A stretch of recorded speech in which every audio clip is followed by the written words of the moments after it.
And welcome back. Now to do the last half. Once again, I'm Greg Zeno. We still have B-Dubs. Hello. C-Kohler. Hey. Seda. Hello. And Imperial Bishop. Howdy. Actually, we should have said before we left. We'll be right back after these words from our sponsors.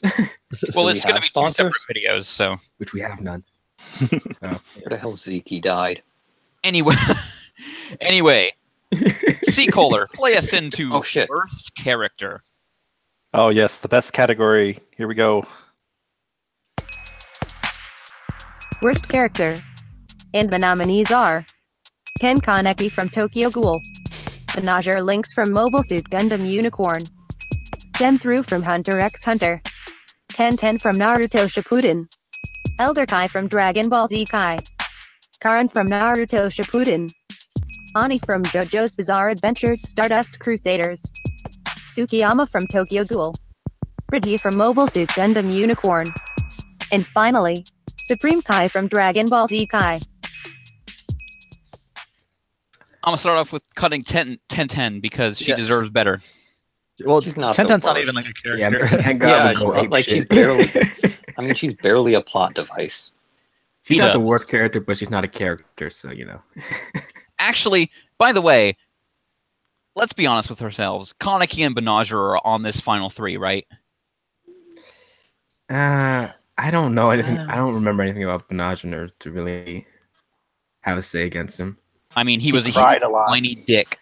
I mean, he was a whiny dick, but I think there's worse. I think Supreme Kai and Elder Kai. Anyway, B-Dubs, then make a cut. I was trying to cut off some time, but no. Yeah.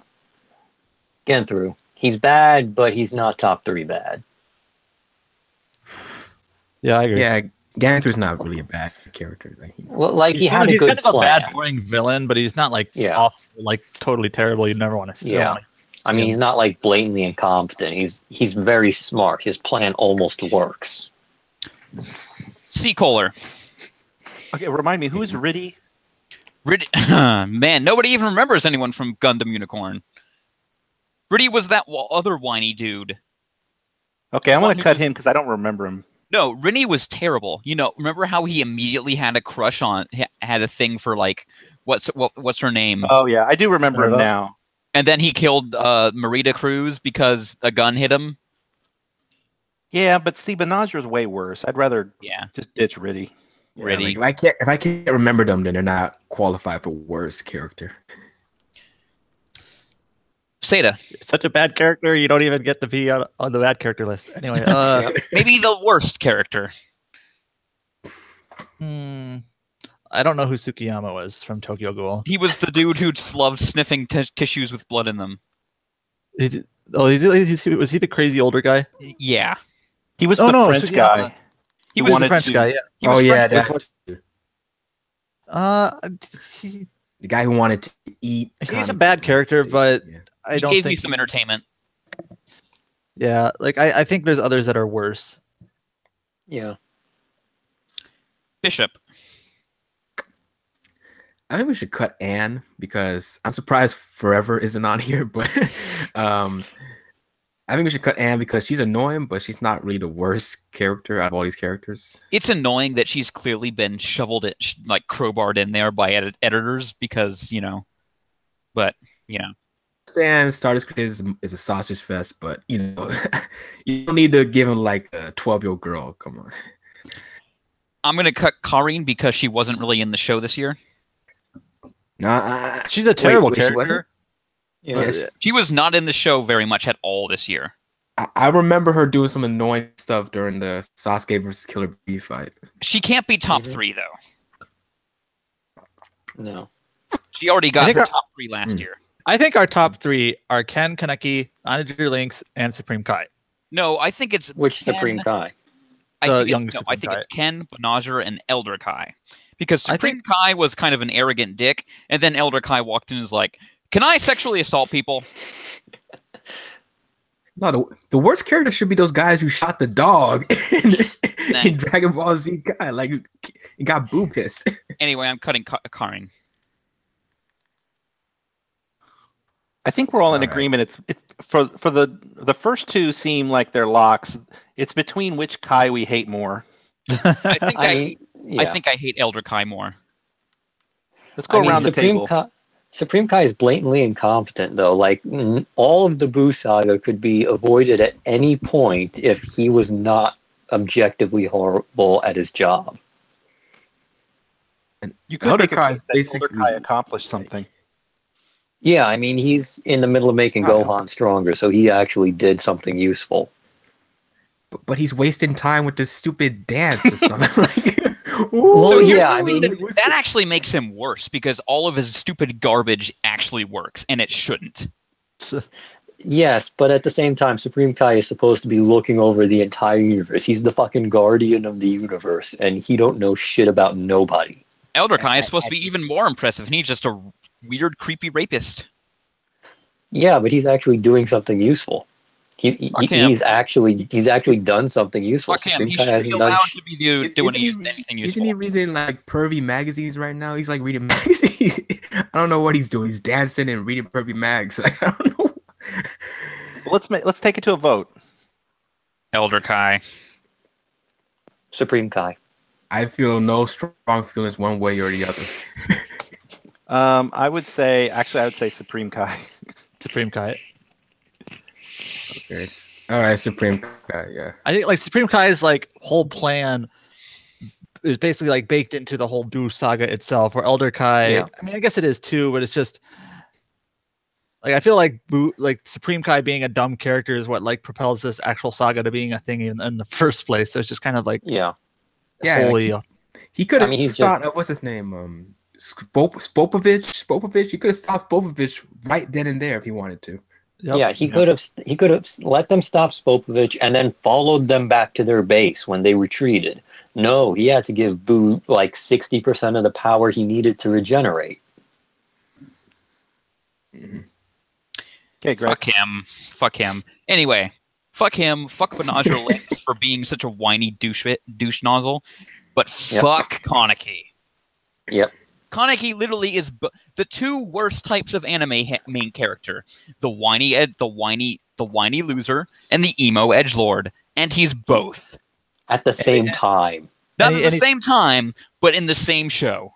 He's both. And then he still gets a girl to like fall head over heels for him for some reason. How does that even happen? It's kind of weird because I think based on like what I've been hearing, Kaneki a manga, but he's not. Well, he hasn't done justice. Not any better. Like, well, I think apparently the season 2 of the anime, which is its own thing, like it makes it so he like betrays everybody for no real good reason, and that's like I guess. Oh yeah, he's literally just like, I'm joining the bad guys now because reasons. So I think that's worse than the manga, like that part. I mean, the manga is still really bad. I mean, but we're obviously talking about the anime, which is if it's even worse. So. Yeah, I would vote Kaneki the worst. I wanted to say exactly what Greg said. It's like take the two worst types of male protagonist characters and put them in one show as the same person. Yeah, if you think after all that suffering and torture, he would just like not want to be involved with this whole ghoul thing anymore. But no, he just joins the bad guys. So he triples down. What makes it even worse is that like that there are fangirls out there who like. Go crazy over his emo side. It's just grates me to think about it.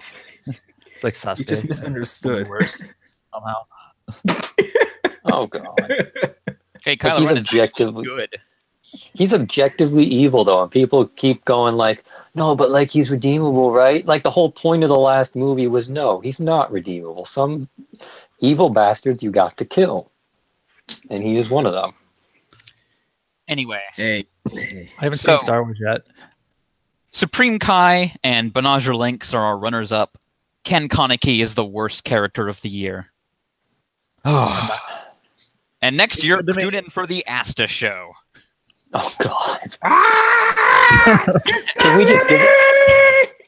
Let's just give it to Asta now. Like this is a 2018 award. Worst character presented by Asta. Yes. Anyway, Seacoller, play us into Best Character Male. Best Character, Male.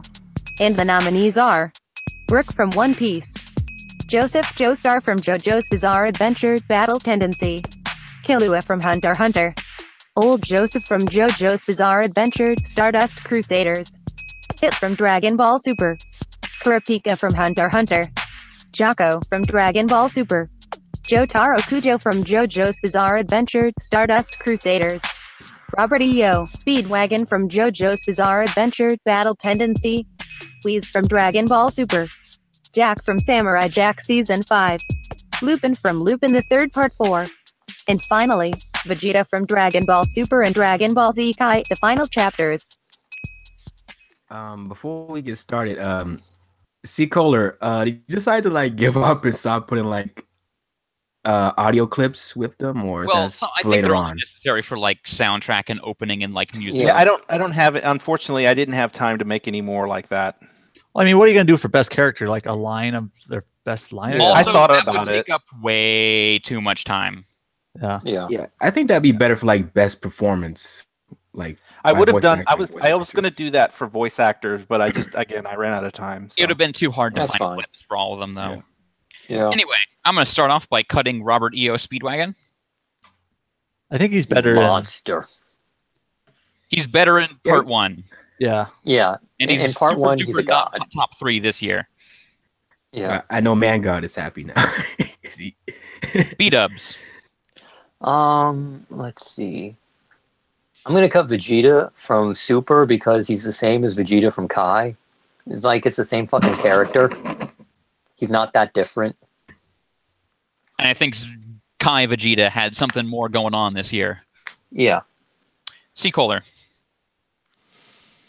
I guess I'll cut. I'm gonna cut Killua. He's a good character, but like he's not gonna make the top 3. I think for me. I guess, yeah. And in a year with the Phantom Troop arc, he can't even really hang. He's not the best character from Hunter x Hunter this year. Nope. Next year. Next year. Seda. Let's see. Lupin, like, he's kind of like a fun, like part of a like. I don't think Lupin stands well on his own. He's good as a protagonist, as part of an ensemble. Like he bounces off the other characters well. He bounces off of Zenigata and Jigen and Fujiko and all that. But as like a standalone best male character, I don't think so. Lupin has kind of come in fully formed as an icon of the industry, and there's not much for him to do. Well, Yeah. Lupin, I really like his character dynamics. Like I really like how intelligent he is. He's extremely witty. He's always like 5 steps ahead of everyone else. But who's this? Like, Well, I will say that Yeah, Lupin that's- is a very stoic character. Now, some people they automatically conflate stoic with bad, and that's not true at all.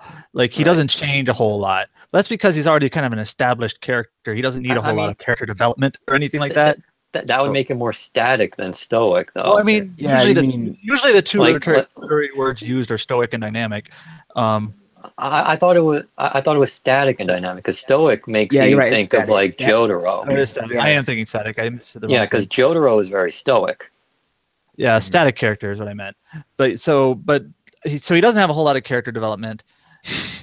But I don't think that's a bad thing. But I do think, I think the whole thing is that he works better as part of the group rather than just like singling out. He's a great character. Yeah, he's part of a defined ensemble, and I think that's where he is at his best. I think I like other characters in that show more. Mm-hmm. yeah. Anyway, Bishop. Well, segueing into Jotaro, yeah, I think Jotaro needs to be cut because I like Jotaro. I know a lot of people don't like him, but I really like what Araki does where he makes the next protagonist different than the other protagonists. Cup of tea, really like. Yeah, he's not. He doesn't way have too much few character. great moments. He just sort of he's just sort of there. He's there to be Clint. He's there because Araki is introducing this crazy stand bullshit, and he needs Clint Eastwood to be a foil. Yeah, he Say one-liners and just punch people. right. there's so much going on in the series that there's no real room for someone like Joseph or Jonathan to, sort of come in and have a lot of development or, be weird or whatever. Anyway, I think I'm going to cut Hit. He was going to be the next Yeah. on my list. I was going to go Jacko. Yeah, Hit is kind of like he's in the same problem with Jotaro that Jotaro has. B-dubs. Jacko. Yep. I mean, he's a laugh, but Every time somebody says, I love Jocko, I think in the back of my head, ironically? But like he's a laugh, but it's like He's good in small doses, type of thing. I mean, he gives Bulma so much shit. Top three male character of the year, though. No. But yeah, C-Kohler. I'm surprised Beers is. I'm gonna say Vegeta again. Vegeta is fine. He's just salty. That's it. I mean, yeah. I mean, he has a moment in, his Buu arc sacrifice where moment, he's not, in the Buu saga was good, but it's not like it was the only character development he's had in like forever, and even then, it's Dragon Ball, so it's not even gonna matter. It doesn't stick. Yeah, even when he gets a one up on Goku, he still loses. So. Like he's still like salty as fuck no matter what he does, and that's okay. There's nothing wrong with Vegeta being full of pride, being salty and whatnot. It's Dragon Ball, it's gonna keep going. So there's not a whole lot of room for development. Seda, make a cut. So we had to cut 3 more. Mm-hmm. Yeah. Mm-hmm. Whis. Whis is pretty fun, but he's not fun top male character of the year. Yeah. Well, like if that was Beerus, I'd fight you on that. But Whis is Whis, whatever. I tell you what, I would take Whis over Beerus, but the thing about Whis is I'm not going to fight for him, but I will say he's like been the surprise character for me because he's actually he is enjoyable to. He has lots of funny lines. Let's put it that way. Yeah, he's in there more than you'd think, and he's better than you think. Yeah. Plus, he's actually competent. He's actually a person in a position of power that is not blatantly incompetent. Yeah, in a show that is basically idiots with superpowers, he's actually like kind of just. He's like almost like part of the audience. Like, I'll just watch these idiots with superpowers do to it. the point where it would actually be fun if he was actually a bad guy. Yeah. Like Ian Sinclair really sells it. Yeah, like Beerus is bad at his job, Shin is bad at his job, Elder Kai is bad at his job, King Kai is bad at his job, Dende doesn't really have a job anymore. Everyone's either bad at their job or just standing around doing nothing. Whis, he actually runs the universe, but he's cut. Yeah, pretty much. Oh, this is tough. Oh, man. Okay, it's kind of unfair to have Joseph Joestar on it twice. Yeah, we need to cut a Joseph, and I think the Joseph to cut. I love his dynamic with the other Crusaders, but Joseph Joestar from Battle Tendency is, But he has all the best line, like, oh my god, holy shit. But he's remember the same all of the character. times the original Joseph was like, now you're gonna say this, and they did. Yeah, the clear better Joseph is the actual protagonist, Joseph. Yeah, like they had to dumb him down significantly for Stardust Crusaders. He did it once or twice in Stardust Crusaders, but it's like, yeah. So, I guess we're definitely saying that Joseph Joestar from Battle Tendency is on this list. Mm-hmm. Yep. Nobody's mentioned Brook, which either means he's cut or he's on the list. Oh, was Brook in last year? He was. I mean, right? Yes. Basically, the last part of One Piece we saw was Thriller Bark. So he had the Rumbar. He had the flashback scene this year. So I think he's got to make the 3. Mm-hmm. I think if I had to pick one to cut, it would be Jack. No. I want Jack. I mean, like, okay, I would take Kurapika. Kurapika wasn't there. No, I think Kurapika's Jack art is really interesting. and like it kind of shows like a character, and I think it has a pretty good balance of like a protagonist who is not like does not have the moral high ground like most protagonists do. You know, they're goody goody two shoes or whatever, but he's Right. not like an anti-hero either, like I don't know, like a Sasuke or something. He's just kind of Right. like, I think it does a pretty good job playing off of the character's weaknesses. Like he is very impulsive, very irrational when he gets, you know, on for certain topics, but I think it like plays to that well. So he's kind of an interesting character to follow. Now I know some people are like, oh, Kurapika is way too hot-headed or something like that, but I think that's kind of the point. So It's like, oh I man, think this I would has flaws. What a terrible character. No. Yeah, Yeah. I have to agree with that, Sato, but Jack had a lot of really cool character moments, and his character evolution really, when Yeah, he first he had a came out lot his to do first this human, year. I will say that season 5 took Jack and made him considerably more of a character than what he was. Like in terms of like actually having more personality, having the scenes where he's kind of like talking to himself helped a lot. Hmm. So And also- this is going to be a hard because cut. he's been there for 50 Yeah. years, and it feels like he's not making any progress, and he's Yeah, he loses really his haunted mind. by the and- ghosts. Yeah. The thing I'd say against Jack is that his development this season was essentially go back to being regular Jack. And that's okay, though. That's not necessarily It's not a really bad about- thing. I don't think it's more about being regular Jack, but more about remembering what your purpose is and Yeah. try not to give up hope on that Right. thing that you held Yeah. on. I mean, going back to where he was isn't necessarily a knock. Because, I mean, he was in a really dark place for like half the season. All right, you want to vote on this? Yeah, I'm gonna go Kurapika. Shit, I don't know. I'm going to abstain for now. I'm going to go with Kurapika. I am too. All right. I was gonna go Problem with Jack, solved. but we have majority ruling.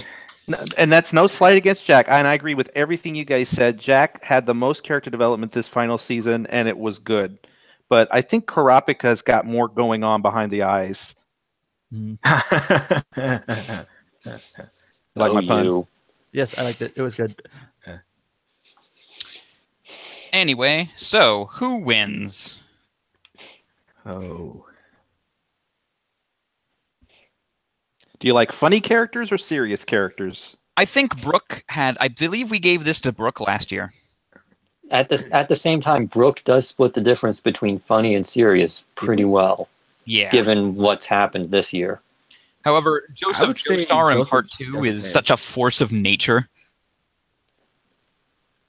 Yeah. However, he going really against is. Joseph is that I hate his fans. Hmm. Like Basically, the people who Fender are like, "Oh, why isn't Joseph here?" In like Part Oh. 4, they're like, "Why isn't Joseph doing it to win it?" This Well, People Joseph, actually he's the also- best Joseph. But also, That's why he's so Kurapika good. is basically what Sasuke wishes he was. Yes, he's Kurapika doing is interesting. Yeah.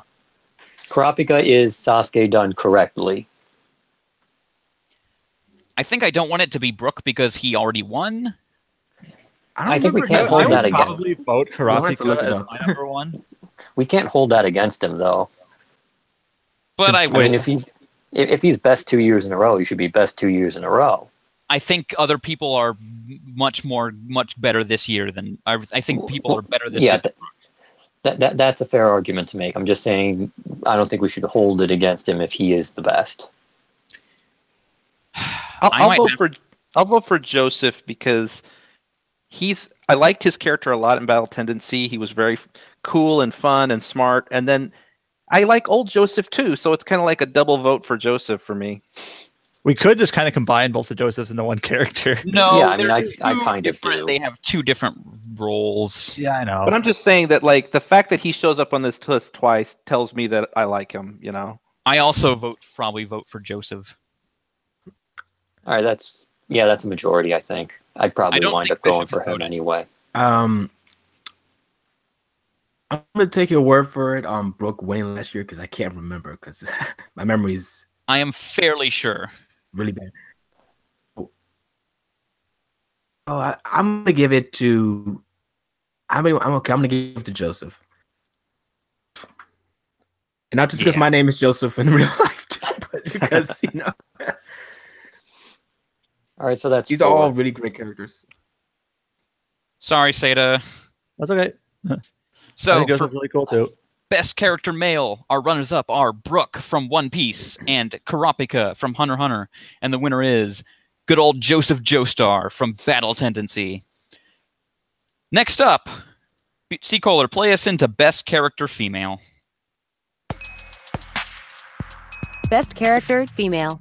And the nominees are Videl from Dragon Ball Z Kai, Biscuit Kruger from Hunter x Hunter, Ymir from Attack on Titan Season 2, Hinata from Naruto Shippuden, Ashi from Samurai Jack Season 5, Fujiko Mine from Lupin the Third Part 4, Lisa from JoJo's Bizarre Adventure Battle Tendency, Nami from One Piece, Haku Noda from Hunter x Hunter, Aisha Clan from Outlaw Star, Rebecca Rossellini from Lupin the Third Part 4, Atra from Mobile Suit Gundam Iron-Blooded Orphans, Marita Cruz from Mobile Suit Gundam Unicorn, and finally, Robin from One Piece.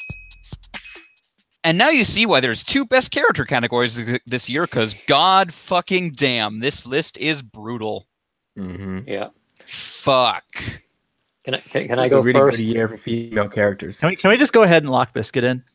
Yeah, I don't know. Oh, that's kind of tough right now. I don't know.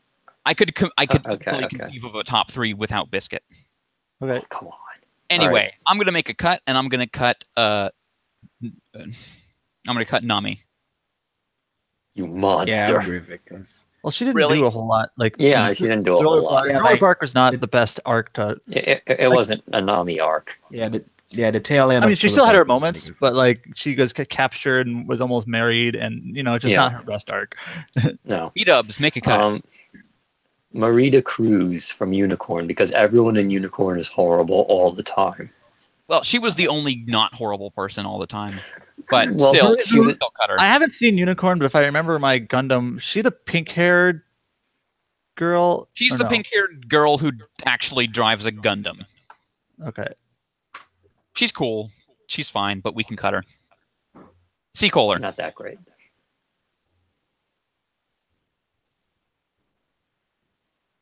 C-Kohler. Hello? Hello. Oh, sorry, I had my microphone muted. Yeah, we didn't hear what you said if you said anything. I'm gonna cut Atra. I like Atra a lot, but she hasn't done anything in season 2 other than drive a car. So Yeah, I Yeah. think somebody thought season 1 showed this year. yeah, Yeah, she's Like been, her season one, like development from being kind of like the annoying child character to actually like endearing contributor was like really Yeah. surprising and good. But yeah, this season just it's Not not so really the much. season's fault, but she hasn't really had a moment to shine yet. So Seda. I'm gonna pick Hinata. Okay. I've always thought some of the reverence she's gotten from fans is kind of over. yeah. Stated. Hinata is tropey. Yeah, I mean, there's nothing wrong with Tropy, Yeah. but the she's fact that, basically one of the only 2 female characters that actually has a I- character arc I in do the think series. she's better than like Sakura and most women in the show, but I do Yeah. think most of it is just her fawning over Naruto and being super shy all the Yeah. time. And, like, Yeah. most of her she had character one arc good is moment, but it's not. Yeah. That's not enough to put her in the top 3. I mean, that's more than most female characters get in that series. Bishop, make a cut. Okay.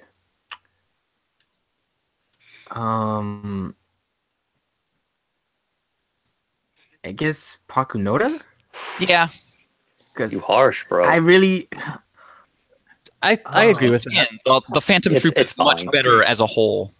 And she Yeah. has like a really kind of important and significant role, like just for Yeah. that small part, but that's about it. yeah. it kind of is about it, but I mean, she's got a cool power, and she does. She has probably the hardest choice to make in that arc, but she's not top 3. no. I'm going to cut Robin. Yeah, it's Yeah, not her like- best arc. Her basically one notable moment in this arc was, no, I'm not doing your stupid docking shit. You're right. I And think now she- this She list has is better arcs. And now this list is just the fucking brutalest thing ever. fucking look at this. Yeah. Well, B-dubs, Say it, make or a B-dubs. cut. Should we start blocking for like top 3 first? Hold Ymir. on. There. No, let's go 1 or 2 more. Come on, let's go 1 or 2 more. Stab at Ymir's heart. Can I propose a cut? Yeah. Fujiko. Fujiko is not better than Rebecca, so I think she should be cut because they're not going to both get on the top. She's she's a fun character, and you know some of her antics, like the fact that she's always like a money grubber and like kind of always gets she kind of gets Lupin, like kind of outsmarts him or whatever frequently, and so she's kind of like and she's an amusing character at times, but like and she has her fan service element, obviously, but she's also the classic femme fatale type. Those disguises are on point, like rubber mask. She is. Like her disguise game is on point. Well, now that we're talking about female characters from Lupin, should we lock in Rebecca to the top 3? No. Not yet. I like Rebecca, but not that much. I still say Ymir. Whoa! What if we cut Lisa? Cut her ass. Wait, cut Ymir? Yes. No. I'm put him up. I'm fighting for. I don't think that's that. She's not that great. Lisa is really cool, and she should have been way cooler, but unfortunately, the editors decided to be huge dicks. Yeah, I mean, it was the '80s. I mean, she's a traitor. She trained Joseph, so I think she deserves. She's also his mom. Yeah, and that dude, like, she's literally responsible for the best male character. So. I still think she doesn't quite make top 3. Probably not. I'm gonna back you up on the Lisa not being in the top 3. I liked her, but she was kind of not really there very much either. I don't know. If she had been able to actually whoop Cars' ass, she would be in the top 3. Instead, but she was not allowed. I'll tell you what. You know, that reminds me of Videl. I really like Videl, but then they shat on her character. Well, so this nomination is only for Kai Videl. But even then, she doesn't last long as cool. Yeah. I mean, she got her ass kicked, and then she learned the truth, and then she sort of went off, and she's the only one who even considered that, oh wait, Gohan might not actually be dead. Wait, is this Pigtails Videl or Short Hair Videl? Well, both. Yes. This is both. They're both great. Yeah, basically, like, after, like, I know people don't like the short hair. I think the short hair itself is fine, but that point also kind of marks the moment when after she gets beaten up at the World Tournament, she's just like hanging out in the hangout, not doing anything. She's basically she loses all of her what is it called when like a character agency? Like has agency. She loses, but at the same time, that's more due to what's going on with the plot at that point. It's because of the point the plot became another stupid Saiyan bullshit romp. So this is actually sorry if this is weird, but like I do reviews for video games a lot, and a lot of times that comes into like character stuff. And I've kind of gotten to the point where when I'm judging a character, there's elements come into it as like the character's personality themselves and like their role in the story. Yeah, like exactly. What they actually do and what they actually contribute. Sometimes you have sometimes you get like side characters who like don't really do a whole lot, but are like super cool and interesting and like just kind of or fun. One character I really like from Full Metal Alchemist is the doctor who smokes, and I forget his name. The coroner. Yeah, no, I know the one you're talking about. I just don't remember. But he doesn't do a whole lot. He doesn't like do anything, but he's like a super amusing, he's cool character. But so what I'm getting at is that I don't role think that he's they play top 3. The role they play in the story is important, and because Videl doesn't really do much for most of Kai, that is a big mark against her, whether or not it's her fault, you know. Right. Right. I'm just saying that for the portion of the story that wasn't just stupid saying bullshit, she was awesome. Yeah. I think Videl is a character that had more potential than she had character. Videl is a victim of the show, of the author just having no fucking idea what to do with anyone who's not a Saiyan. She's not an idiot with superpowers, so. And also not knowing what to do other than save the world bullshit. Hopefully Pan will be a complete badass someday. And wasn't she able to figure out Gohan's, Super Saiyaman, Great Saiyaman's secret identity? Also, He she did. can fly, and she's one of like only 2 humans who can fly. Yes. Yeah, Master Roshi never bothered learning. It's her and Krillin. Well- No, Tien can fly. Tien's Yamcha. something more. Oh, that's fair. He's probably. Oh yeah, some kind of- Number Yamcha 18 can isn't on fly. yet. Oh shit. Well, flying's not that impressive anymore. Yamcha doesn't count. Yamcha, He spent. if Yamcha could fly, everyone could fly. Yamcha's a ghost. He doesn't count. He anyways, spends more time we cut dead than Videl. alive. Yeah, we Anyway, cut Videl. I think Ashi should also be cut. No. I cut What about Aisha before Ashi. Ashi Aisha's cannot. more fun than good. No, her entire character arc was really good, guys. No, Are you it talking about Ashi? was not. Ashi Yeah. was not good enough to be kind of the linchpin of the final season of Samurai Jack. I mean, think she the went issue- from being brainwashed at a young age to actually falling for Jack and actually being able to fight for him by herself. When she took on that entire army I mean, when Jack was up in that regular self, that was badass. Ashi does provide like the full emotional core to the season. Like Yeah. the whole climax is about Ashi being controlled, and obviously Jack breaking free of that. Like, Yeah. kill Yeah, her. she's the emotional core of the entire season. And I that's would the say- problem because she's still not quite good enough to have been. I think the issue Samurai isn't Jack that. season 5. I think the issue isn't that she's not good enough. I think the issue is that there wasn't enough time to do the job properly. Well, regardless of how it happened, I would say that like I kind of agree with these guys that Ashi is important to Samurai Jack as a series, more so than some of the other characters on this list. But then at the same time, I have to admit I'm not a fan of her character. So she's it's kind of the just okay. opposite of Adele. Yeah. Yeah. Significant as a role player, but in terms of like the actual character, like personality and everything and development itself, She's kind I of think like her character is more crucial than like Ymir Biscuit, even though I like both Ymir and Biscuit. But this is hard. yeah, it's really Yeah. hard. I probably would not put Ashi in my top 3. I think if we're looking at the 5 that are left, I think we can definitely say that Rebecca is in the top 3 now. I don't know. I'm not really into Rebecca like the rest of you guys are. Like, I mean, she's fun, she's nice and all, but So who's your top she 3? doesn't have much going on for her. Who's your top 3 then? My top 3? Okay, Mir and Ashi. We missed cut the out. middle. You cut out, so say it again. Aisha. We could cut Aisha out, I guess. Okay. Let's just back up a second. I do think Well, we should probably cut. Like, I would probably cut Aisha and Ashi.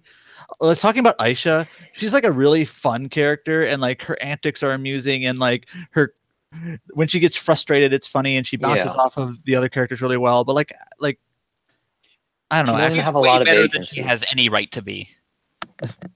But I just don't think like she actually has like much of a character to But her. yeah, other when it than- comes down to no. these other characters, it's like, like don't get me wrong, she's a very fun character, and like she adds a lot Right. of color to the show. But she doesn't have. She's not really looking for anything. She doesn't have any real agency. She doesn't push the story in her direction at all. why did she join the crew again? Just I because think she needs money. she Well, needs she needs something money, to become also- like She's going to she needs to find the galactic ley lines. Well, it's not just where they push the story forward. It's like, how does the character Well- really lie? Well, yeah, that's what I I- mean, she wasn't looking for it originally, though. She was just sort of like an ambassador originally. I mean, I don't she's know. fun.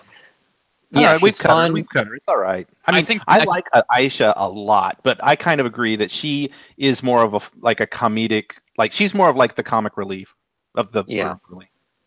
I think this list is Biscuit, Ymir, and Rebecca. I agree. I'm not huge on Ymir. Ashi's Here's the gotta be thing. Think about it this way, guys. Between Ashi and Rebecca, like who do you think? Like, I think it's an easy. I to think it's overlook. between Ashi and Ymir at this point. Or Ooh. maybe Ashi and Rebecca. That's Seems what I was like about some to people say. aren't. Seems like some people aren't big on Ymir. Well, clearly nobody's cutting Biscuit. No, I think Bisky's gonna stay. Biscuit is a delight. Yeah, Biscuit. Like Togashi really likes like the older female trainer characters like The one thing Genkai, the one thing that was brought up is that, yeah, maybe she is a bit too close to the 1,000-year-old dragon. Well, it's But not. no, the thing about Bisky I is mean- that she's cool. Like her character. I said this before in a previous podcast, but her character could so easily be done wrong, where she's Right. annoying or bratty or something like that. But she's actually really cool and level-headed and smart and compassionate, and like she has all the qualities of a good Oh character. hell, hang on. And the hang thing, on. I think the reason why the 1,000-year dragon like trope doesn't like work for her is, and that's a good thing for her, is like the show never puts her in like any even close to like fan serving light. Like 1,000-year dragon is born off of Fire Emblem, where you're marrying this character, and it's like There are two key things to the 1,000-year-old dragon trope. One, they look like a child, and they also act like a child, despite saying they're like 1,000 years old. And then also in Fire Emblem, They wear bikinis everywhere. yeah, the clothing that Noki is wearing, or Noe, and that you're marrying them and they have a child is just really uncomfortable. Those are the Biscuit two obviously facets doesn't have any of that issues. So of the 1,000-year-old dragon thing. Yeah, I was about to say before I got cut off, there's nothing necessarily wrong with, the trope of the 1,000-year-old dragon. The issue is always when they sexualize the character. and Bisky really isn't at all. Well, right, Bisky Bisky's does not clear, sexualized. Bisky is I mean, she clearly has into Hisoka. Yeah, I mean, she's clearly Here's the thing sexualizing. that's funny about Bisky though is that she does have like carnal desires, but it's for appropriately aged people her age. Yeah, she's Right. acting like, like she kind of very briefly lusts over Hisoka, but she's also like a grown woman. So really, like, in a sense. I mean, like, we as the viewer are never led to look at Bisky as, oh, this is something desirable, this is something sexy or whatever. Like, she's very clearly just sort of the teacher character. Imagine how much worse her character would have been if she'd had a crush on, like, say, Gon. Yeah. I mean, the closest or thing if to that they is had given weird, or if they had given like camera angles trying to peek up her skirt or something. Oh, yeah, my it never does that. So the closest thing to that is her oogling that he's soaking when he's naked, but not really. So out of the last three, who is everyone's cut? I'll start. Ashi for me. Ashi for me. I still go Ymir. Okay, let's talk about Ymir. So the relationship, Ymir, it's hard to talk about Ymir without Historia. And so I'm trying to remember some of the plot deals. Historia is from a very wealthy family, but she is like ostracized for some reason. What's the deal there? It's tough to remember the details, but what I do remember is that Ymir is part of the emotional core of this season. But basically, Historia found basically comfort in Ymir, who Ymir is just kind of an orphan from another village, Yeah. She doesn't have as much of a backstory really. And these two women, Remember she was basically taken in by that cult. Well, that's what I mean. Like, she's more of just an orphan, and like that's her origin. Am I making sense? But anyways, these two female characters kind of find comfort in each other, and like an actual like believable romance in a sense forms between these two in a way that does not feel like fan servicey or whatever. Like, it feels believable that these characters would actually have like really, really strong feelings for each other and care for each other. And a romance, I believe, that is a bit more believable than Jack and Ashi. Yes, I would agree. Another thing that's really good about Ymir, and one of the reasons I think she was my suggestion, was that she did a couple of things in this season that made me really like her. One of which was that she asked real questions. Like, she would go up to characters and go like, are you a Titan, or like whatever, or like she would say things. I forget the details, but she would do things. There's the moment when they were confronting Reiner, and Eren is there just kind of getting all piss baby, and Ymir is like, shut the hell up, let me take care of this. Yeah. And the other thing that's good about Ymir's character is that she's this weird gray area character. She's not a good guy and she's not a bad guy. She does heroic things, but then she always is kind of like on the edge of like leaving. And I think she's really complex and interesting.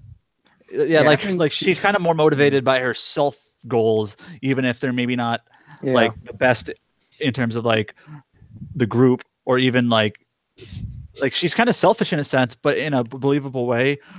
Where she wants to take Historia away, even if that's maybe not the best thing for like everyone else, or even for her. Yeah, based on like her past experiences, like she doesn't want to really put herself at risk right now. She said that she would only live for herself and really do what she wanted to do. But the thing is, like we're calling her selfish, which is on paper kind of sounds bad, but it's not necessarily a bad thing for. I think it builds in a way like it makes sense why she would feel that way and why she would act that way, and it does add, like what Kohler said, a little bit of like this moral ambiguity to her character that is interesting, rather than Sasuke or somebody just being like, I hate things, Yeah. Ymir was the best thing of season 2 of Attack on Titan for me. So honestly, I just think that's quite a bit more interesting than Ashi, who I think Ashi is okay, but I do think her turnaround and her predicament are almost a little bit cliche. Where everything about her character arc is just a bit unnatural. I wouldn't say it's unnatural. Like, I think Ymir and Ashi should in a biscuit, but I think with Ashi, like, she was completely brainwashed and raised to fight with the sole purpose of serving Aku and killing Jack all her life to experience the world outside. And now once you realize, oh, that's all a lie, that's all a fib. Like if this category was biggest character change, maybe, but it's not. I do think that whole redemption arc does feel a little bit cliche, though. I think the issue, but I don't think it's because I think we all like Rebecca, but the question is she of this Ymir / Ashi tier? Yeah, so I don't think so. I mean, she's close, but I don't think she's just like. Is Rebecca closer to like a Ymir character or closer to like an Aisha character? Who's Rebecca's closer to like a Bisky. Anyway, I think we're gonna be at this for a long time, so maybe we should. To criticize Rebecca, I like Rebecca more than the main characters of the show who have been in the Lupin series forever. That's not necessarily, I do think to criticize Rebecca, she does seem quite a bit wishy-washy on whether or not she actually likes Lupin or not. But it makes the relationship that she has like a little bit interesting. But it does kind of feel like it does kind of tread water sometimes. Yeah, she's not really pushing forward at all. It's like you can make we can complain about both Ymir and Ashi in certain ways, but they're both sort of pushing themselves forward. Like they both have a large amount of agency and they push the narrative in their directions.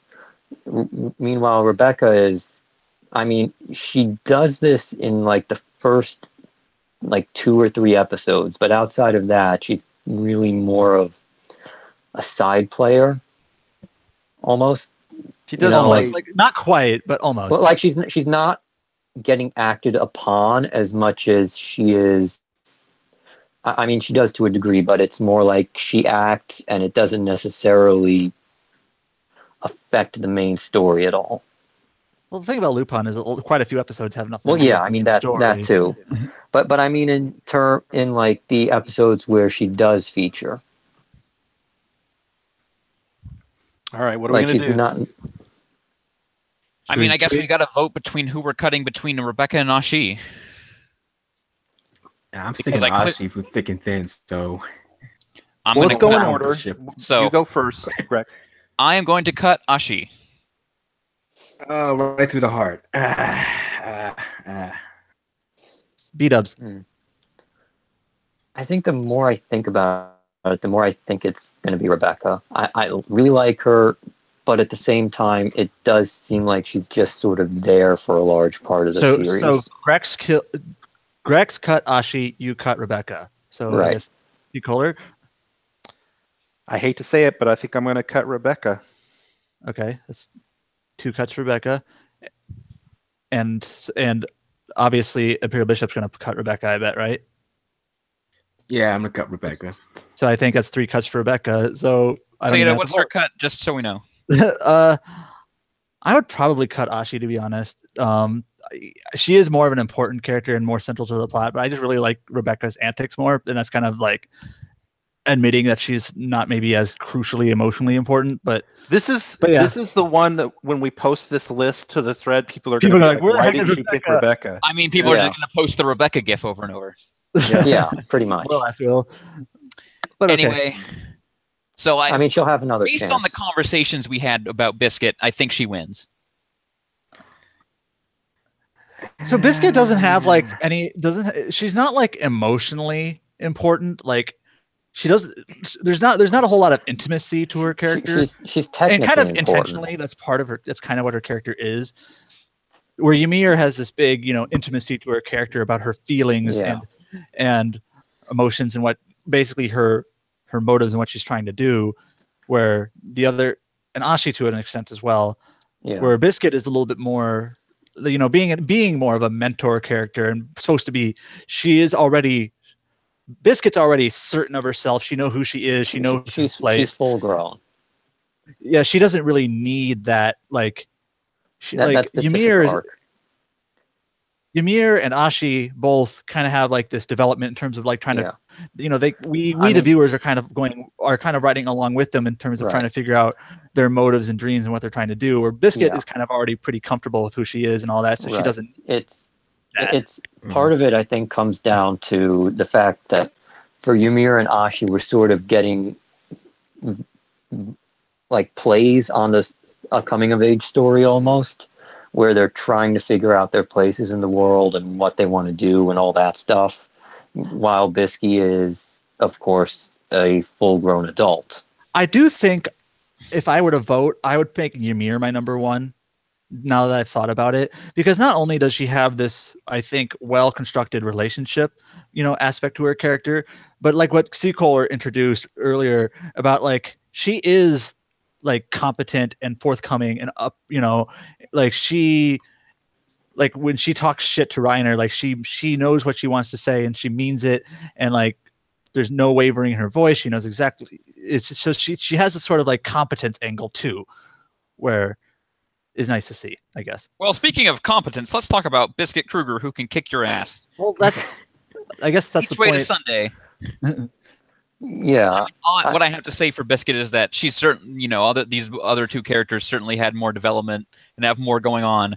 But man, out of all these other characters, Biscuit was the one where it's like most. I'm like, yeah, she's finally on screen again. I think the thing with Bisky is that she does come to us full grown, completely developed. She's not like. She is clearly looking for something, and she basically teams up with Gon and Killua because she thinks, oh, these guys are diamonds in the rough, and I, want to see what they can pull off with proper training. Well, basically, they're two different types of characters. Like, Biscuit already had her quote, development character arc in, a backstory that we don't really even see because she doesn't need it. She's, she's already, like established herself. So that's kind of where we get to a point where not Ashi, Ymir and Biscuit, who are clearly going to be one of them, are going to be our top. Yeah, like they're two different types of characters, so we kind of have to kind of decide from that. Yeah, I'm not sure there's really any more like debating. I think I would vote for Ymir. Everybody's got their favorite, so.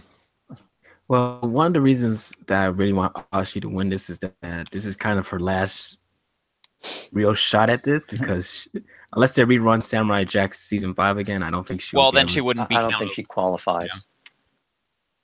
I just don't think. I don't think Ashi should win. She's good enough. I'm not sure she wins either. I think if Jack had another 2 episodes, she probably might. But Seda gave some really great points. Like, you all gave great points right here, and it's really like a tipping point. I really love all 3 of these characters, but if I can't have Ashi, then I would have to tip into Ymir because everything about her character was really stand out. I think it's clear that the mood is moving to Ymir. Yeah, she probably wins. I think she balances both, like being, emotionally interesting, having an interesting relationship with other characters, and being and having her own agency and competency. Like, she doesn't have to rely on other people type of deal too. So, and one of Biscuit's greatest assets is her just power and ability, and Ymir has that too through her Titan form. Mm-hmm. Oh yeah. So I was about to say something. It's interesting how the female characters in Attack on Titan are more interesting and more engaging than the male characters. Well, I think like some of the best male characters, like honestly, like a lot of people like Levi. I still really like Jean, to be honest, but neither of those characters had really much to do in season 2. So Season 2 for a long time was the Ymir and Krista show. yeah, with a little bit of Aaron on the side. And then Aaron came in halfway through, and it was like, oh, great. he was probably better than he was. But still. Yeah. Anyway, for Best Character Female, the runners-up are Biscuit Kruger from Hunter x Hunter and Ashi from Samurai Jack Season 5. The winner is Ymir from Attack on Titan Season 2. Seacaller play-in Best Cast. Best Cast. The nominees are all shows that premiered new episodes in 2017. So, I'm immediately going to cut Tokyo Ghoul. Do it. Every character in please. this show sucks. Please, Yep. please. And Unicorn, please. Yep. Yes. Unicorn. Naruto Shippuden. Yes. Yeah. You can cut Kai, I guess. Yeah. Kai and Super are the same cast. Yeah. keep track of Super has the important addition of Beerus and Whis, Yes. Mm-hmm. but otherwise, nah. I think we can also cut. No, this got hard suddenly. Yeah, all the obvious Didn't One ones Piece went do this away. last year? Huh? It's hard to beat One Piece. That's I don't the thing. remember what won last year. I don't know if it was One Piece. I'm pretty sure it was One Piece. I think we should cut One Piece, unfortunately, because did not get because it was cut short this year, and so other casts from these other shows had more time to make an impact. When you post the results for this, you should probably just include a link to last year's results too, just so we can fresh. Yep. Like I remember some of the discussions we had, but trying to just remember all the winners is a little bit tough sometimes. Hold on, I Yeah. can look up really quick what we did last year. All right. The Yeah. only really new character in One Piece last year was Aki. That filler arc, God. So yeah, that was. So last year's best cast winner was One Piece. Yeah, That's about The runners that's up were about Hunter right. x Hunter and Phantom Blood. That sounds about right. And Brooke did win best character last year too. Yeah. Okay. I think it's fair to cut One Piece this year. It wasn't there for very long, and yeah. the cast as a whole didn't get a whole lot of play. It was mostly Brooke's flashback. I'd also say cut Iron Blooded Orphan season 2 because the additions to the cast have been bad so far. Mm-hmm. There are some characters I like in the show, but as a cast as a whole, there's a lot of throwaways too. Yeah, So- there's a lot of people just floating around. There's not a lot of not good characters.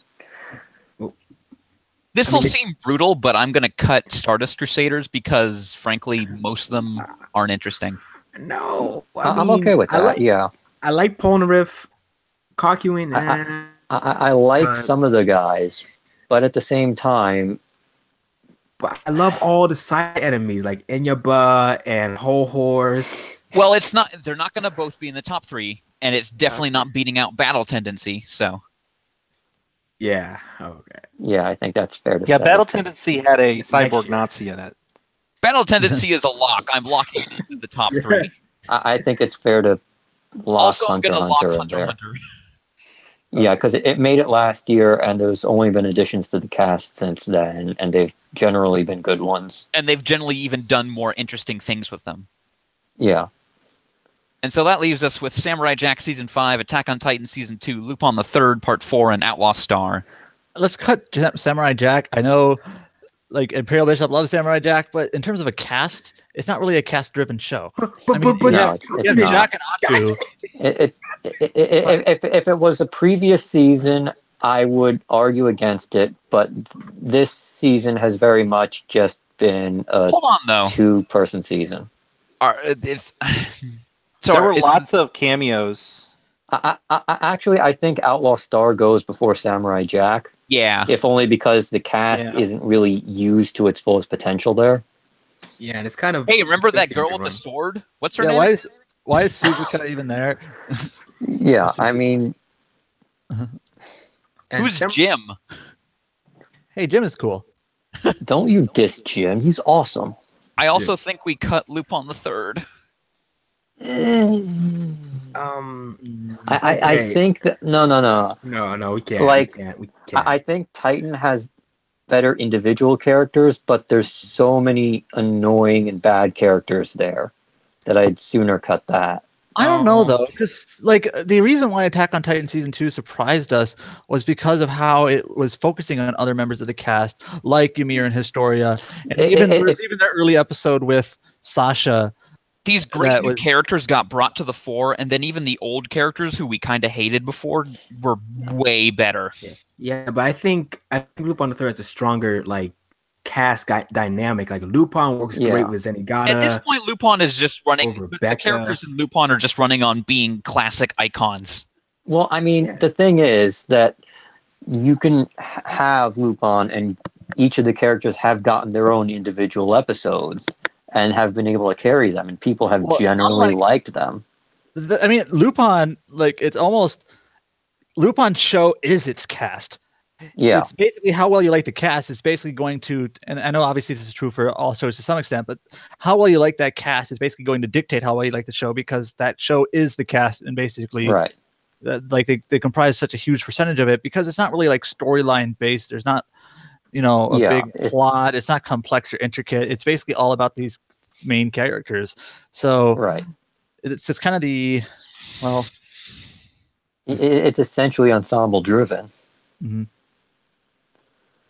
Like I don't think you can have an episode of Attack on Titan where it's just an Eren episode and have it not be like hot garbage. I'm going to throw out something.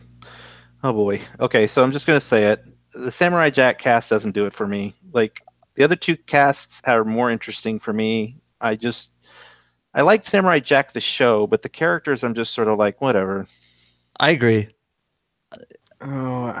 I think if it featured more of the rest of the cast doing stuff for more of the season, it might change your mind, because the Scotsman is fucking legendary. But yeah, I'm okay with cutting it in this case. Yeah, and Jack and the Scotsman only had like what, 2 minutes, 3 minutes of interactions. Yeah, I mean that was so disappointing. That was bullshit. We needed an entire episode of them dicking around with each other. They shouldn't have even brought back the Scotsman if that's what they were going to do. Seriously. I mean, I love how he like charged in as a ghost and was like, Celtic magic. But, he was criminally underused. His interaction with Jack was basically, let me list all my daughters. Okay, bye. and you can marry one of them. Now, and also you realize now that because Jack went back to the past, all that cast is now they never existed. Gone. Yeah. Or they're in a separate alternate. Okay. Man. It depends entirely on which theory of time travel you believe in. If it's Back to the Future, then they never existed. If it's branching timelines, they still exist. So between Attack on Titan and Lupin the Third, I'm going to go back to what Seda said a moment ago. I feel like there's more character drama, character things happening in Attack on Titan, and Lupin the Third are just characters that are just doing what they always do. So to me, the Attack on Titan cast is more interesting. Best characters of the year. Lupin did not. Yeah, but they do what they do in like amazing at ways. the same time. I would vote Attack on Titan over Lupin as well. Me too. All right. I guess I lose. I mean, that's 3, so I lost. Yeah. Okay.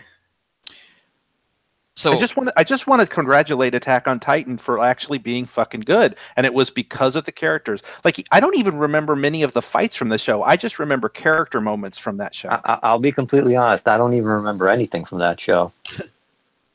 Oh, I remember lots of stuff about the characters. When they were stranded in that tower, like that was a really good scene. Like, I don't even remember. Like, I sort of gave up on that show, and you like fucked it up. was like it was better than I thought it would be, but I would still not call it good. Oh, that's crazy. Anyway, I don't think Attack on Titan season 2 is the winner here. So no, man, Battle Tendency versus Hunter x Hunter. Shit, it's Battle Tendency. You have cars. One Piece won last year. I want to give it to Hunter x Hunter. Yeah, Battle Tendency. This is the last chance for Battle Tendency. Now Hunter x Hunter's gonna get next. Wait, year. Which one last year? One Piece. One Piece. Okay. I think Battle know Tendency we'll has get to next take year. this because you have Joseph, Caesar, Kars, Lisa, Stroheim, Guamu, etc. Jeez. Yeah, I think- You're making a strong case. I have to admit. I think Hunter x Hunter is I probably 100% going to win next year. I'm assuming I would probably like Caesar more if he had a different voice. Probably. Pembroke didn't seem to be the best fit. So Yeah, Caesar's voice lets him down a lot. it's like a fake Italian. Italian? You're supposed to be Italian? Supposed to be Italian. Take the last of my Yeah. home on. Yeah, but Man, fucking Stroheim. His voice also disappointed, but Stroheim was amazing. wait, who did the voice for Caesar? It was Bryce Papenbrook. Oh, Yeah. okay. That's Which probably- is, like, I think good role Papenbrook's for an Bryce, okay yeah. voice actor in certain roles, like hothead type roles. So like Caesar That wasn't him. but the accent is just like, no, Yeah. this isn't a believable Yeah. accent. It'd be better if you just did your normal voice, even, but he didn't. Anyway, the thing with Okay, Hunter x let's Hunter go, is that guys. when you put all the great characters from this year together, it's a huge, great list, and then they're just kind of separate from each other. I think Hunter x Hunter wins because we saw a lot of Hunter x Hunter last year. Obviously, it was on there Yeah. the whole time. I mean, Like, what are we including? Like, I'm It's trying to remember. basically kind of at some point in the fighting tower arc to where we just stopped. So basically, we're including the whole Phantom Troop arc and the whole yeah. Reed Reed Island. Island arc. I think I probably. There are a lot of good characters. There are a lot of characters. So you Oh might god! argue And that, when Yeah. when you add it up as like the entire Phantom Troop, Yeah. like all the Phantom Troop members are included in this. Obviously, guy who Mhm. controls Karapika. dogs, He was amazing.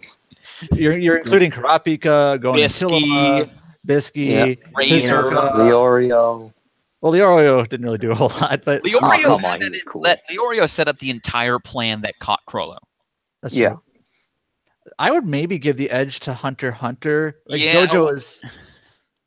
I will say- Stroheim, Hang on. I will say if you're going to penalize Hunter x Hunter next year for winning this year, then just give it to Battle Tendency because it's probably going to wind up winning next year too. But when I think about next year, actually, it's basically the Gon and Killua show extremely. Also, it is, also, but at the same getting time, enough- it adds a ton of other interesting characters. But none of them will be quite as interesting as the characters we got this year. right? And Stardust or I'm not Battle sure about Tendency that. doesn't need to win if it's nominated. It's still in the top 3. Right. Yeah. I don't know. I'm leaning Hunter x Hunter now. I'm leaning Yeah. Hunter x Hunter too. I think we're mostly in agreement there. Let's do it. Hunter x Hunter. Next category. The thing that really makes it is that it has the great side casts of 2 arcs. Yeah. It helps that Hunter x Hunter is we've seen 50 whatever episodes and Battle Tendency Yeah. is what, like 13 or something. hmm So Like there It's isn't had that more character time to in Hunter build x up Hunter that I didn't bigger. like. You know what I mean? Like they're all been pretty Yeah. like good characters. hmm So for best cast, the runners-up are JoJo's Bizarre Adventure, Battle Tendency, and Attack on Titan Season 2. And the winner is Hunter x Hunter. That's all Seacoler, fair. play us into biggest disappointment. Biggest disappointment. And the nominees are the cancellation of One Piece, My Hero Academia and Mob Psycho 100 TV rights being unavailable, Sand Whale and Me, Black Clover acquired, Tokyo Ghoul, The Samurai Jack finale, Gundam Unicorn, The Colossal Titan's Identity, and lastly, Caesar dying. Thank you, DTL. Always I'm playing not sure out. that last one counts. Just cross that one off. It's gotta be Colossal Titan. Gotta be in the top 3. No. Along cancellation. How is of that a One disappointment? Piece. Cross that one why off is the too. Colossal Titan disappointment? Because I don't know. It's So that because was it's a nobody. It's some dude. Yes, it's some that's guy. That's Great. why it's the awesome. biggest fucking thing in the universe. It's just some side You character. don't They're have- like, you don't have the biggest antagonist introduced in the first episode Sure being you some guy in do. the background. No one. that's why it's even cares. awesome. Like that's who? That's Like- why it's awesome. Ernto. Who's that? Like it is one of the biggest You know what the swerves best- there is. You know what the other best thing about it is? Berthold is even among like the main cast. Berthold is still the tallest, biggest dude. Yeah. That's like if Darth Vader was like an Ewok or something. Like, come on, no, come on. Anyway, unfortunately, this has to be cut. Yeah. No, I don't. No, I it's don't fight it's I just- gotta go. I agree it should be cut. Yeah, I don't think it needs to be there. I didn't mind that it was It's a him. big disappointment. Uh, Like, maybe, yeah. Hey, we can definitely lock in the cancellation of One Piece, right? Yeah, that's our winner. Yeah. Yeah. That's I think we can also cut Tokyo Ghoul. I don't think anyone had any hope for that from the beginning. I think the disappointment there is that we got it. Yeah, okay. I mean that's fair, but I mean it was warned. I want to You know, lock it's not like we in. weren't warned. I want to lock in Sandwhale and Me. Well, I guess that one depends on how much expectation you had for We it. to were all begin pretty with. hyped. I didn't on have it. any expectations. I mean, I everyone had was no kind of hyped expectations, on it. and I was still incredibly disappointed. That is based on true. the trailer, I'm like, this is weird. Yeah. Is our top three just the top three on this list? No, I think. I don't think. Well, Samurai Jack finale should be cut. That's not one of the Yeah, worst it disappointments. I found it It was- disappointing, but it's not one of the biggest ones. No. Like it's maybe It wasn't disappointing in dis- some small sense, Yeah. but I think Not the like- rights from MHA and Mob Psycho has to be on this list because Mm. we rarely get a complete such a straight up like, no, we can't get those extremely requested shows that everyone wants. At the same time, it's sort of like, you know, Maybe we should add in Black Clover too, because we thought we would get MHA or MP or Mob Psycho, but no, we're getting Black Clover. Like, Black oh. Clover should be cut because it came with a block expansion, which is a best surprise. Is it worth I'm it? okay with that. I think Unicorn is a disappointment. Has to be one of the big disappointments, if only because, like, the opening, it looks that good, and we all saw, you know, like the opening, and we're like, holy shit, guys, this looks like it might be really good, and then it turned into Gundam Unicorn. Unicorn is another thing where it's like I had no idea what to expect, and I'm still incredibly disappointed. Yeah, I mean, just from like looking at, you know, the opening and the opening sequence and how gorgeous all the animation was and how good the music was, and it just all turned to shit for some reason. In fact, I think we should take Unicorn over Sandwhale because Sandwhale, it's like we were kind of warned multiple times that this was going to be a weird, dumb thing. Yeah, even the promo kind of like was like, "Hey, this is gonna get weird." I mean, getting weird isn't necessarily a bad thing. The promo was literally like, "Hey, don't care so much." Yeah, I guess, but I don't really Yeah, have. I wish Sandwhale was Me was on like worst Expectations. show. 'Cause It's that's not more what really a it is. show. Yeah. Yeah, it's more like a extended commercial for like KFC. Hey, that means we've got a 3. And the obvious winner that presents this category is the fucking gut punch that was the cancellation of One Piece. That one's still, man. Come on. Forget biggest disappointment of the year. It's the biggest disappointment period of New Toonami. It's really a big. This decade. The most disappointing thing to ever happen to New Toonami. Damn shame. Yeah. Ever. Especially because it was just heading into. I remember when it was first cut, like some people were like, well, it's going to get a little bit weaker anyways, and the anime isn't as great as the manga going from here on out, blah, blah, blah. Yeah. And like, that's a fine argument. But then it's like, do we sacrifice that for like Tokyo Ghoul? I mean, this Yeah, that was next not a version of the fair anime trade. would have been extremely good, like really good. Yeah. I would The I next arc would have been amazing. but- It could have gotten worse, but you're right. Yeah. It's still better than the things that have replaced it. the block Yeah. today, I would immediately cut Black Clover and Naruto Shippuden immediately for One Piece. Yeah, the sin is that we got to keep Shippuden, but we lost One Piece. I would cut them Yeah. for One Piece at any point in One Piece. Yep. I Pretty think much. part of the blame is Toei because apparently they might have raised the rights, Yeah, Toei sucks. the license. It rights. seems Yeah. like the I think that speculation might be is one that of it. it costs more to air, and basically Funimation can't do much about it. And like, well, we have to charge Yeah. Toonami more to air this. And then Toonami just kind of decided, well, we really don't think it's worth paying more for. Like at least Yeah. Viz and whoever owns Naruto understands that it's garbage. Yeah. I mean, if you're gonna raise the price, like make sure it's something that's doing like extremely well I mean- in this territory. Instead I mean, of, that's like, it's speculation, but still, it seems like yeah, it was we don't know for a sure, cost but thing. Anyway, It's clearly the I winner. mean, I'm over it. Yeah, it's the winner. Also, I'm really sad that we're never going to get MHA and Mob Psycho. well, we might like in years. We might get them in years, Yeah, but then we in may not years. because at that point people won't care. Well, And yeah, the hype MHA will will die MHA will have too many episodes, and they'll be like, well, it's got too many episodes.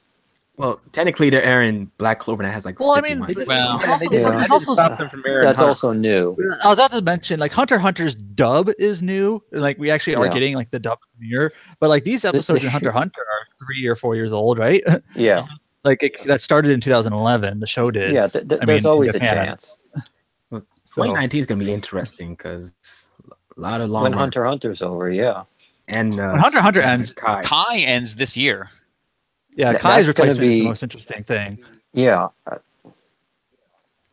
Like, good thing they got Super, because imagine them trying to replace Dragon Ball, period. oh, seriously. Good luck. Anyway, the runners-up for biggest disappointment of the year are My Hero Academia and Mob Psycho 100 rights unavailable, and Gundam Unicorn. The winner, of course, is the Mhm. cancellation of One Piece. It was always going to Sequel. win. Play us into Best Surprise. Best Surprise. And the nominees are Outlaw Star Acquired, Block Expansions, Attack on Titan Season 2's Quality, Dragon Ball Super premiering on Toonami, Brian Drummond as Clone Vegeta, Caring About Something in Shippuden, and finally, Black Clover. That's cold. That's cold. So, first off, I'm immediately going to cut Black Clover Acquired because that's basically the same thing as Block Expansions, only Block Yeah. Expansions doesn't have Black Clover. Yeah, plus, was that DTL again? I think Yeah. that was DTL Yeah, again. like BL Ack Clover. I'm also going to cut Dragon Ball Super premiering on Toonami because that's kind of technically a last year surprise. Yes. Yeah, And so that leaves us with these other 5. I think we know what the Um, winner is, but let's just it- get them all. I think block expansions needs to be, one of the top 3. 10:30. Yeah, seriously. I mean, who the hell ever saw that one coming? That Also, was, Attack wow. on Titan Season 2. What? Attack on Titan season 2 is a surprise. Like, I remember when it was announced, people just kind of like accepted it. Like, yeah, of course we're gonna get it. Yeah, I guess we'll just watch it. At least it's only 12 episodes and it won't take too long. Yeah. And then turns out like, wow, we're actually invested into this. And, like, we actually enjoyed it, and we're talking about it a lot Yeah. in these sorts of awards. So definitely a top 3 here. As opposed I mean, to Season 1 where it's like, never watch this again. I mean, Well, season 1 was okay. I but mean, I will it's say- boring. I will say, don't get your hopes up for season 3. Oh, yeah, no, that's done. That's fucked. Season 1 Yeah. I is mean, the type of show where it's better as a marathon rather than a weekly show because of the Like, pacing. like season 1 works the first time you see it, but after that, it's no good. yeah, this season 2 is great because it's less Aaron.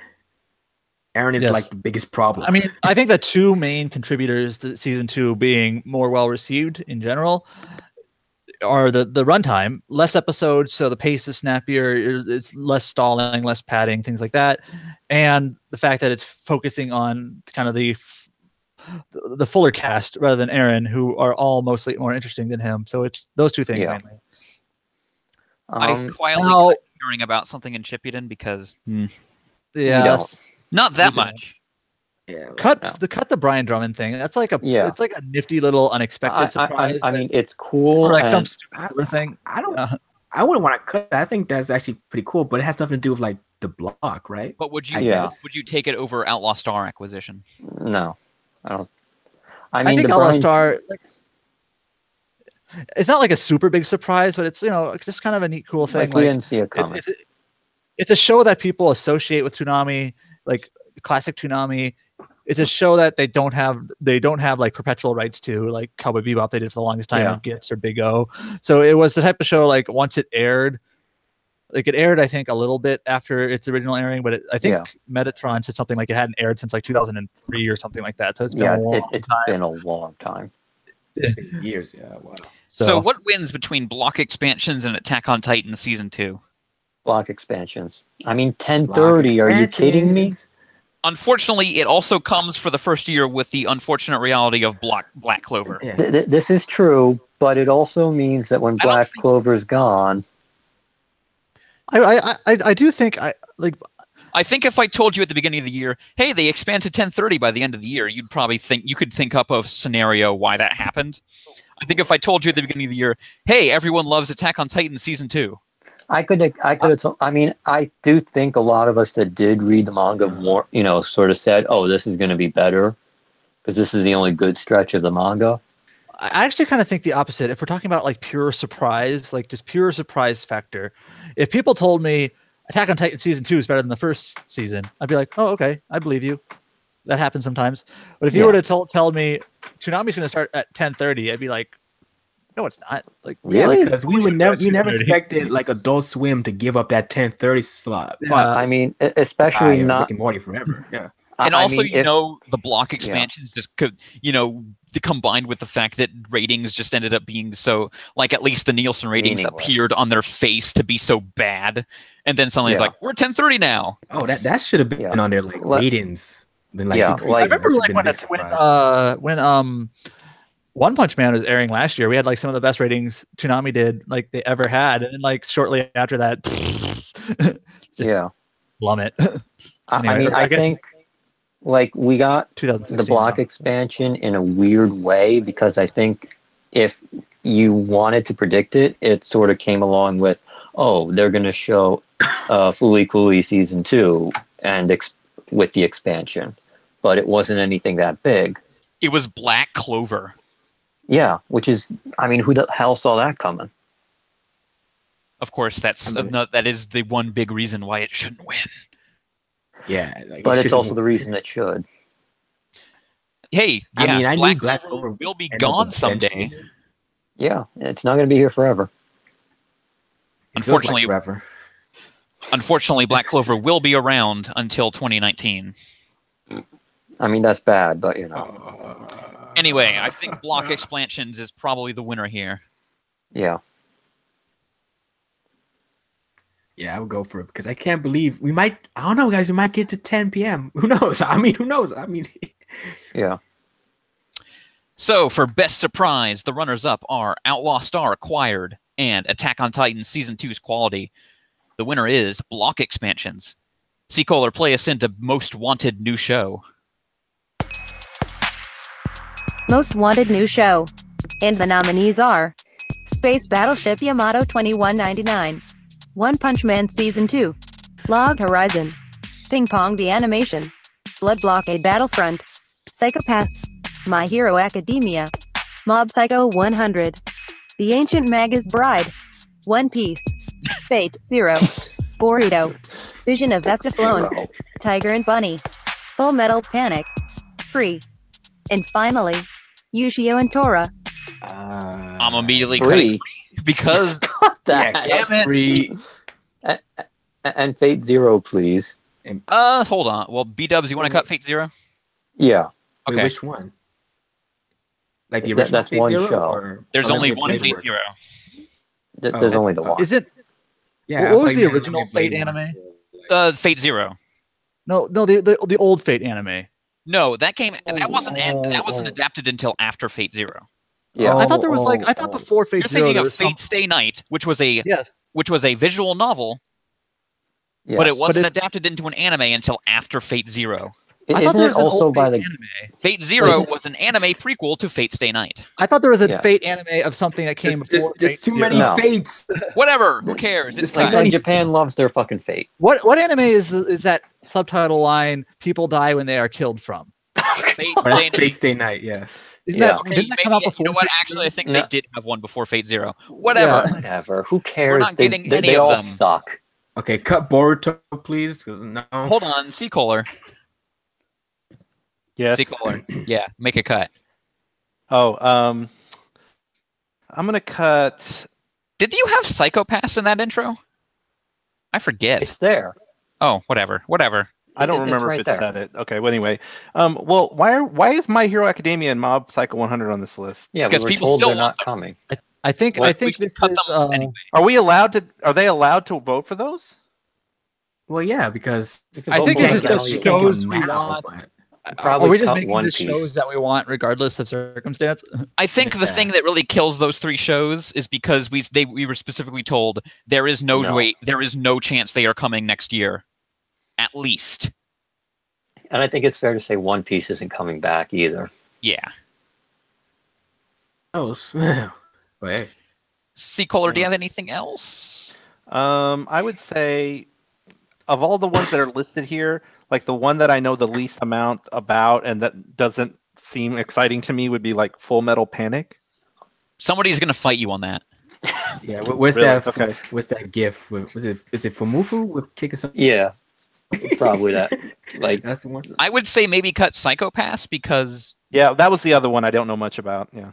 and also I believe Psychopass is something they said, hey, good thing Netflix got that because we sure didn't want to get it actually when we look back on it. yeah. Mhm. I'd say cut. Oh, Cut one. Yeah. yeah. I'm not really familiar with a lot of these. Oh, I guess. So we're cutting shows we don't want, basically. I'm We're gonna cutting. cut Stuff Ping here. Pong. I'm sure it's probably an amazing show, but I Oh, feel like Jay's it's gonna- not. Honestly, after that thing where DeMarco was like, hey, what are some weird stuff we usually wouldn't show, but you want us to show is Ping Pong? I don't think it's gonna be Ping Pong. Anyway. Like, Let's like cut it. it's very God is interesting. upset. Yeah, no, like Jirate's gonna reach through the screen and start strangling us. Yeah, man, I just don't Gerard, think they're gonna it's be gonna be like upset. the best fit. This Yeah, is also but I- not the category that is what's most likely. It should be what you want most. Yeah, Well, I mean, the thing is, I haven't seen any of these, Okay. so I don't know what I want most. I guess based on like I'm going to make a crazy suggestion. We should cut One Punch Man season 2 because it's going to be good. It's not going to be good. it might be good, No, Why not? it's not. but we're gonna get it. 2. Here's one. I haven't read the reason manga, so Number I'm not one, sure. that it's not going to be good. 1, the stuff that's going to adapt is kind of not good. Oh, come on, it's dude. not Madhouse, right? Number the, 2, the stuff the that's studio coming is team. good. Number 3, all of the actual people in charge who actually made the first season what it was, are not there anymore. It's I going to be the mean- opposite of Attack on Titan season 2. Well, we don't know yet. Yeah, It you could- can't. Yeah. You can't make that. Yeah. No. You're just making a guess there. You don't know that. One Punch Yeah. Man season 2 is guaranteed to be the And people said like Point of season next 2 year. wouldn't be as good. I mean, as I'd say the first cut it. season. I remember. If only because it's almost 100% we're gonna get it. I guess that makes sense. Bishop. Oh, hey, I didn't go. Yes, you did. You cut Fate Zero. Oh, right. Sorry. Yeah, so cut Boruto because What? We there's can't enough cut Naruto on the Son of block. Boruto's No, bad. just cut Boruto. But I The only actually reason wanted to- Boruto's on this list is because I want it to replace Shippuden, but that doesn't mean I want it as a show. No more Naruto. That's it. Just I'm gonna start fresh. cut Ushio and Tora. Because we're not gonna get it. Well, that's not a thing that we're not going to get. It's the thing I just don't want us to get. I think Ushio and come on, Tora. Is, man. I think Ushio and Tora It's is one of good. those shows. I know- Ushio and Tora is one of those things where Shard says every year, "This is definitely coming this year." It would be it's a very clean fit. Yes, That's why you keep saying it. I just want other less clean fits instead. It's very good though. Yes. B-dubs. Log Horizon. I will fight you. I'm not a fan of the stuck in the game. This is crap. the best one. Also, sent. Also, That's Log not. Horizon That's like good. saying it's the best piece of Log turd. Horizon also is a Sentai dub. I want Sentai the. dub! I want the. No. Get rid of it. Get rid Oh, of it. I no. want the pink cat though. Sentai dub. C. Kohler. I want to cut. I'm going to cut Full Metal Panic again. Oh, you bastard. I think this list should be. I think this list should. I think this list should be Space Battleship Yamato, Vision of Escaflowne, and Full Metal Panic. No. Well, isn't Tiger and Bunny like pretty good? It's not as good as those shows. Yeah. Okay, I don't know then. I'll tell you know what? I'm gonna go with Tiger and Bunny then, because I don't know that.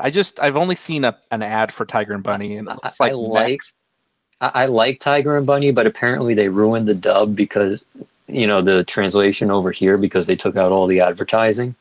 Which is a thing they had to do, but anyway. Well, I mean, they had to do it, but at the same time, that made it what it was. It kind of needed all that advertising.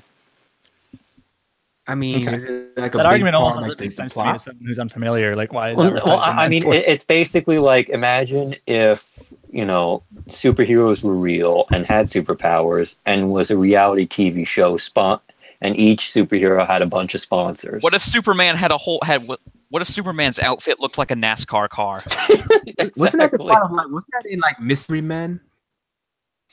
Who had like all those like advertisement stuff on his costume? Yeah, like imagine everyone is that, and saving the world is a reality TV show that everybody watches.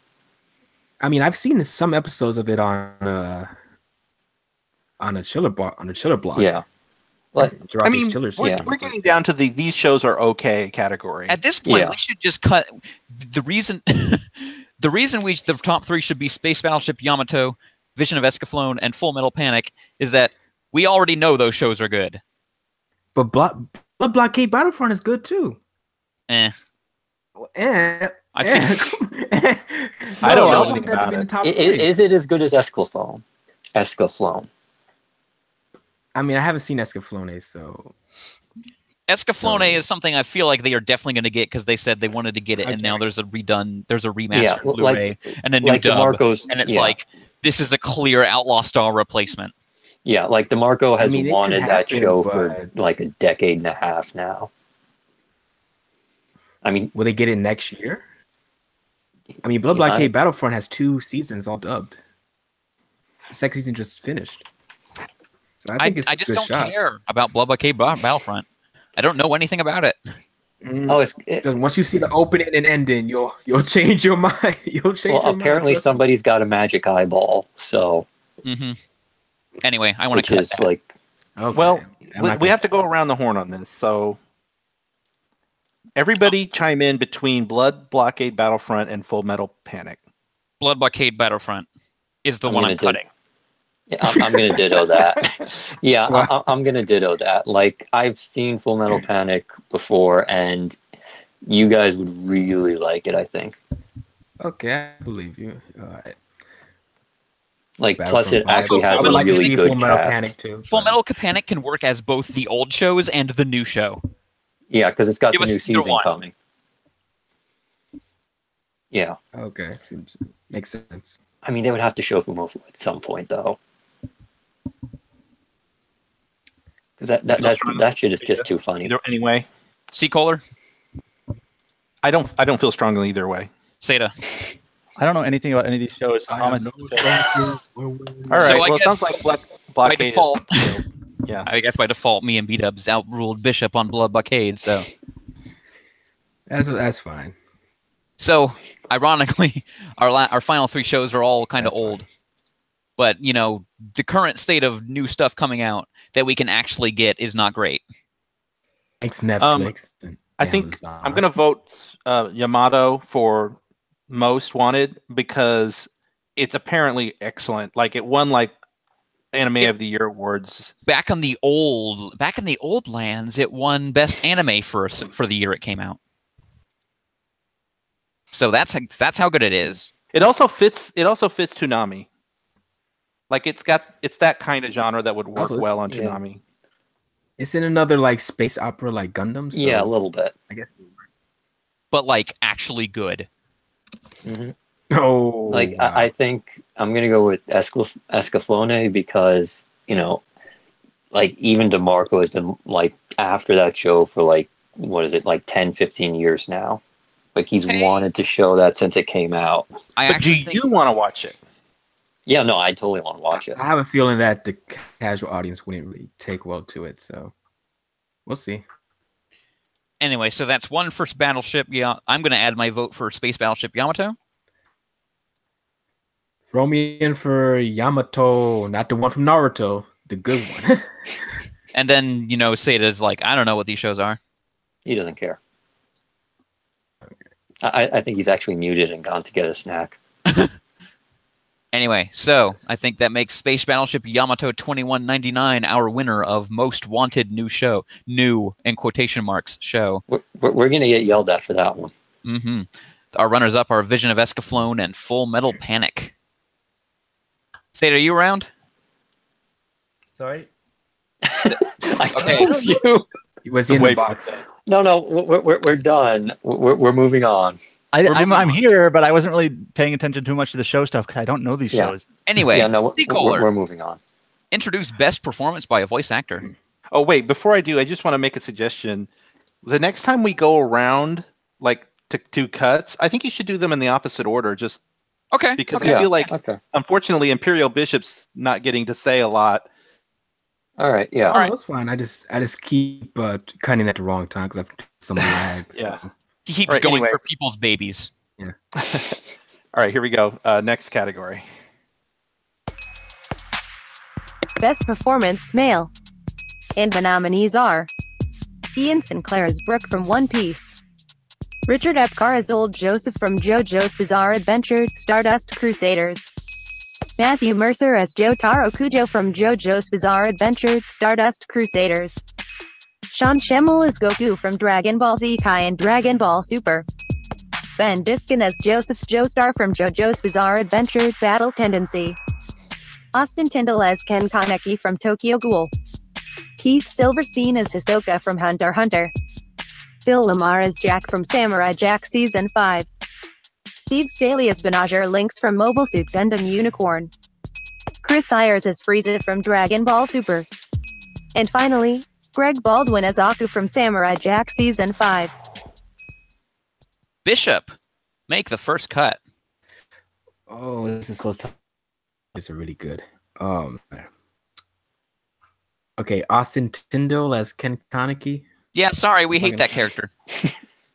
Yeah, like Austin, you're a good guy, but nah, son. That character in particular is not very good.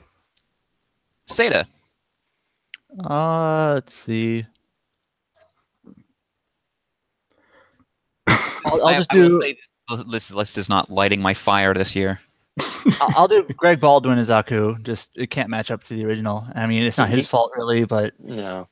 I thought he did. I thought he did a really good job. Though. He had to basically take up the role from like one of the most legendary actors there is, and that's yeah, and he did. He carried it on very well. That's both an argument to keep him and to say not to.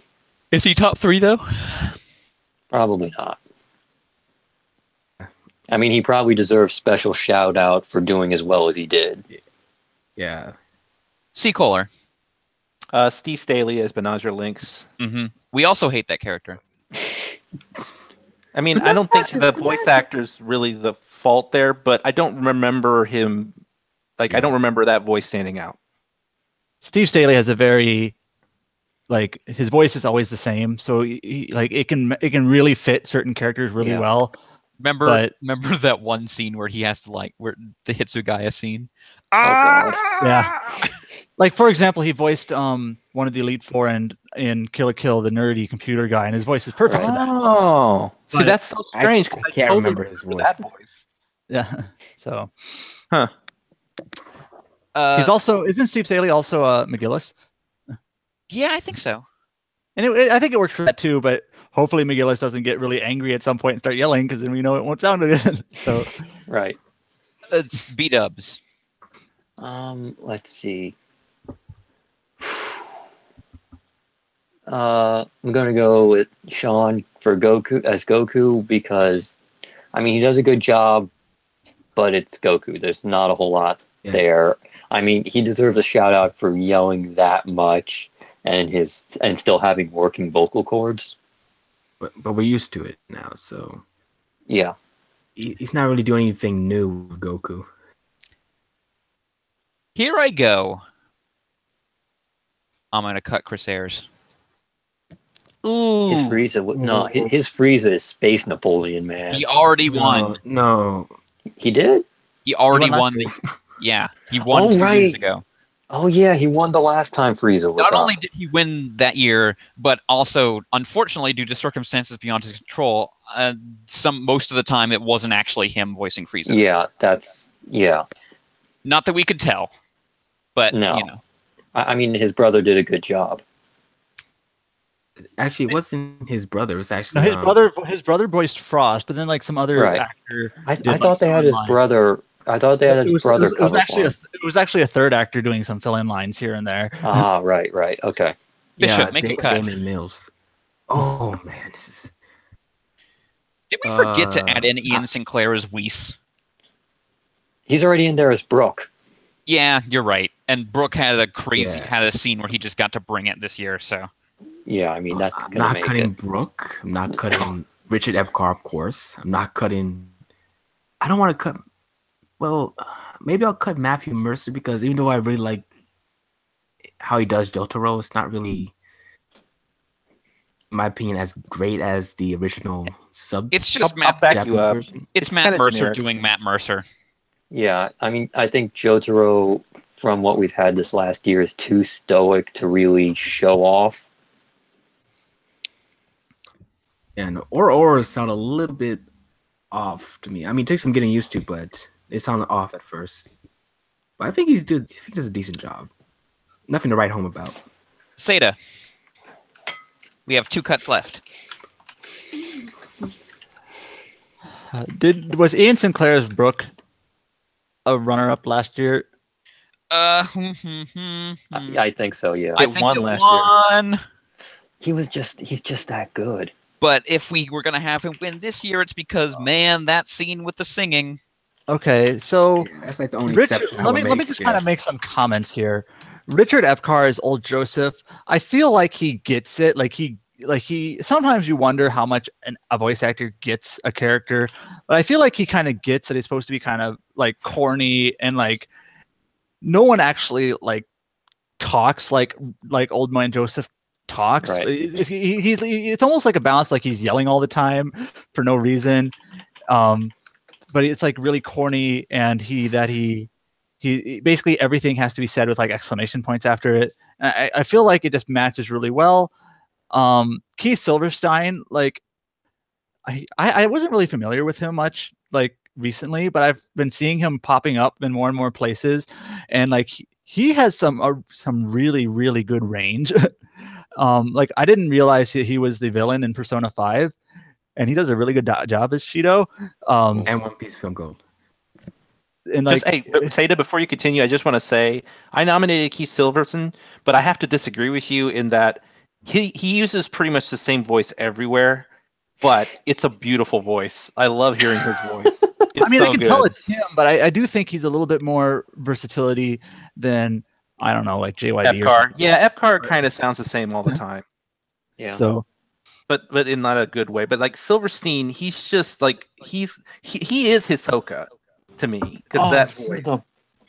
Hang on. and also Phil Lamar, like I remember this is actually a long time ago in this recording. Now you played a clip like in one of the very first categories of Samurai Jack talking to himself, like with Evil Jack, and like I remember like just thinking like he's actually doing a good job here, you know, kind of voicing evil, you know, Jack versus the more stoic Jack. And so like all these picks are pretty good. I maybe get rid of Ben Diskin. He's got like a comedic style to it, but it is something you kind of have to like. I don't even know what Joseph Joestar sounds like in Japanese, but I do feel like you kind of have to get used to it. Like even though I don't have like an original like to fall back on, it just I feel like the voice he does is a little bit not the greatest match. It's good, but not great. Yeah, and I can't to go off that. I really can't think of any moment he does in Battle Tennessee that's like a standout. Maybe like his reaction to Caesar's death, like the Caesar. He's just sort of hamming it up, really. That's all he's doing. I'm with you, Seda. I think the Bendiskin voice is just, it's kind of just makes you chuckle. It's not like a performance that makes, it's like, wow, that's a great performance. It's just sort of like, yeah, It's kind of funny. None of those, Warner Brothers voices are quite good I enough. think it's good because he's got like, oh wait, that's number one from. He has some good range, I think. But He has some range. Yeah. But that it was kind of similar to his codename Kid Next Door voice, but that's like a cartoony type voice, and I know it's a cartoon, but it's, I don't know. I almost don't feel like it's the best match for the character, but it's hard to describe like who would be a better match, but. But again, we're basing it on this particular performance. Him being Joseph Joestar, I think, doesn't stack up. Yeah. Not to these other four, I think. So. Out of these last four, I think Ian Sinclair and Richard Epcar are clearly in the top three.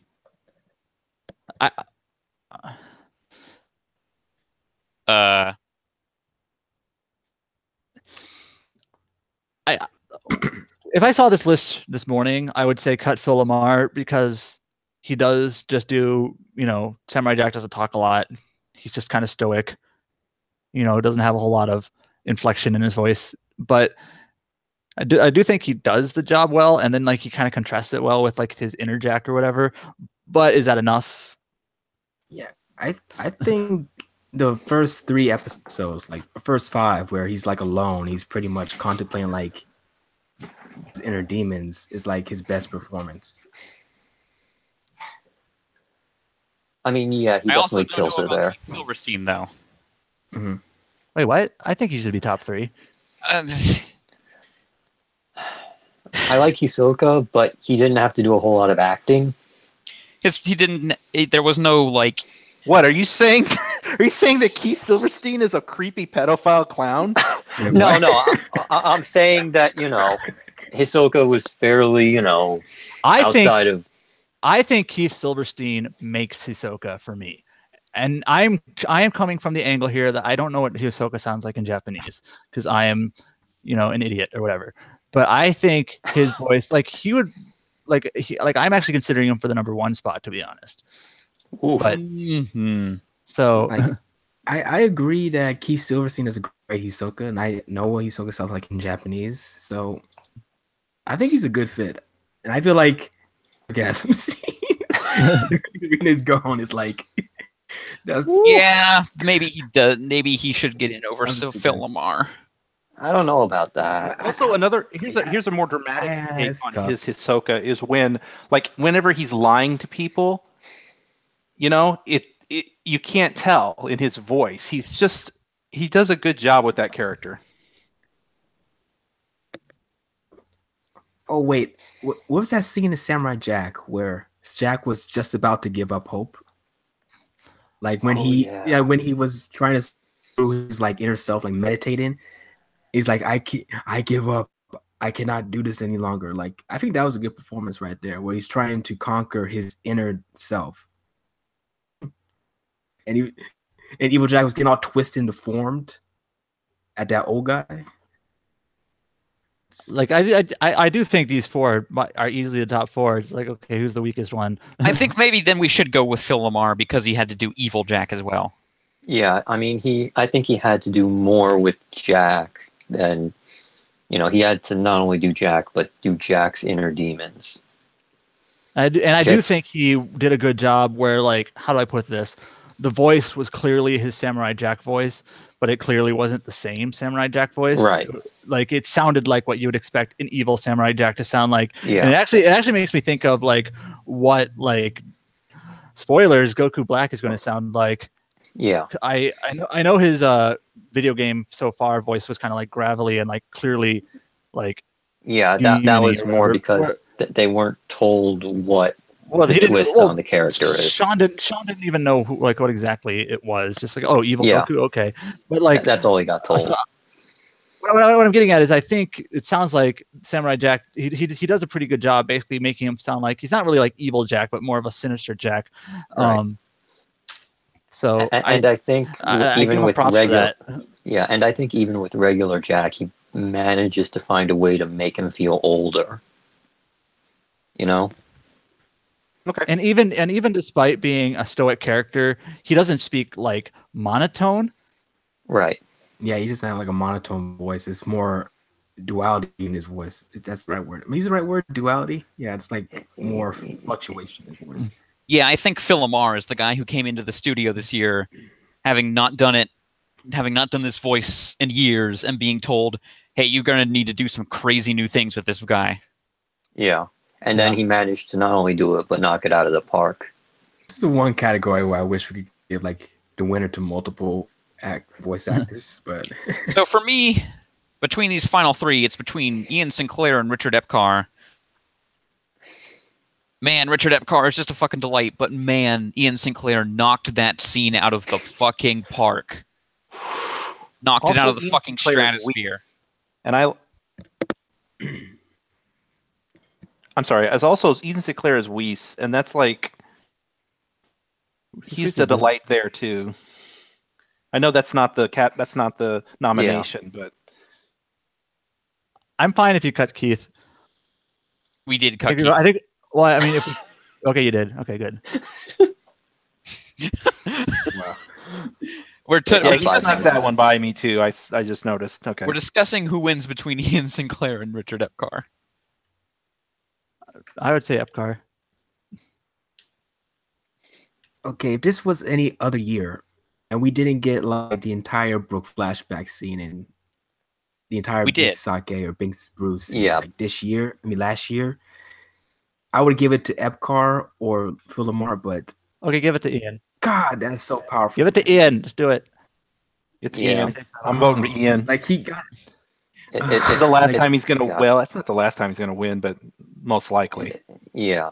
I mean, normally I'd give it to Phil for Jack because he did all kinds of crazy stuff, even subtle stuff that you might not notice, but holy crap, Ian like fucking nailed what was probably Owns the that most character. Yeah, and he nailed what was probably the most emotional scene in In the show. Yeah. I mean, that was Which scene was that again? The You Rumbar guys- Pirates final performance. Oh, okay. yeah, not just that, just the scene where he's like where he's crying from his eyes. He's saying he's so happy to have met people. Man, I love really Ian good. Sinclair. He's a treasure. Oh Space Dandy. He's gonna be on Space Dandy soon. Yeah! Anyway, Space Dandy coming back, but yeah. T. Kohler, play us into best performance by a voice actress. Oh, you didn't do your. I forgot. So Yeah. for best performance by a voice actor, the runners-up are Richard Epcar as Old Joseph from Stardust Crusaders and Phil Lamar as Jack from Samurai Jack. The winner is Ian Sinclair as Brooke for the second year in a row. C. Kohler, play us in. Best Performance, Female. And the nominees are Erica Mendez as Gon from Hunter x Hunter, Christina V as Killua from Hunter x Hunter, Lenore Zan as Aisha Clan from Outlaw Star, Tara Sands as Biscuit Kruger from Hunter x Hunter, Erica Harlacher as Kurapika from Hunter x Hunter, Tara Strong as Ashi from Samurai Jack Season 5, Elizabeth Maxwell as Ymir from Attack on Titan Season 2, Monica Rial as Bulma from Dragon Ball Super, Cassandra Lee as Rebecca Rossellini from Lupin the Third Part 4, and finally, Lucy Christian as Nami from One Piece. Fuck, we forgot to add Videl. Fuck, Videl's not here. Write her in. I'm going to write her. Hold on, I need to figure out exactly... Let me Google it. I don't remember Vidal's voice actors off the top of my head. One of those. It's It's one of those Funimation voice actors that actually doesn't do a whole lot. It's I not. think it's not one of their. Yeah. Not one of their big staples. I think. No. I will point out that last year, our winner in this category was Christina V's Killua, and Gon Mendez's Gon was a runner-up. It's not Jamie Marchi, is it? Marchi, right? Am I saying her name right? I don't know. I'm trying to find it right now. Okay, here we go. Funimation, Kara Edwards for most of it, but Brina Palencia for Super. Oh. I didn't Okay, realize so it I'll was put in Tara. You said Tara Edwards? Tara. Kara, I think so. I'm trying to find out when because she might have been the old one. Wait a You second. find like Pacific I'm- Kai. I'm on. I'm looking for that. I'm on. Oh, behind- oh yeah, no, it's her. Okay, so it is Kara Edwards. I don't know. We should add Brina Palencia because I don't think Vidal had really many standout moments in Super. Hang on, no, hang on. I'm It's checking Kai. it now because apparently Kara Edwards is also Super. Oh, Well, it doesn't matter because we're nominating her for Kai. Yeah, I'm just. Oh, the wiki I was checking was wrong. Oh no, wait, actually, yeah. What the hell? Oh no, yeah, no, she didn't. It was Kara Edwards. Okay. All right. She also does Goten. All right. We added in Kara Edwards as Videl in Dragon Ball Z Kai. Bishop, make a cut. Oh, I had to get to the hardest part. Okay, well, probably not the hardest, but I guess Isaac Clan, Lenore Zan Stop. as. Oh, you gonna contest Mhm. I want to contest that virulently. that? Okay.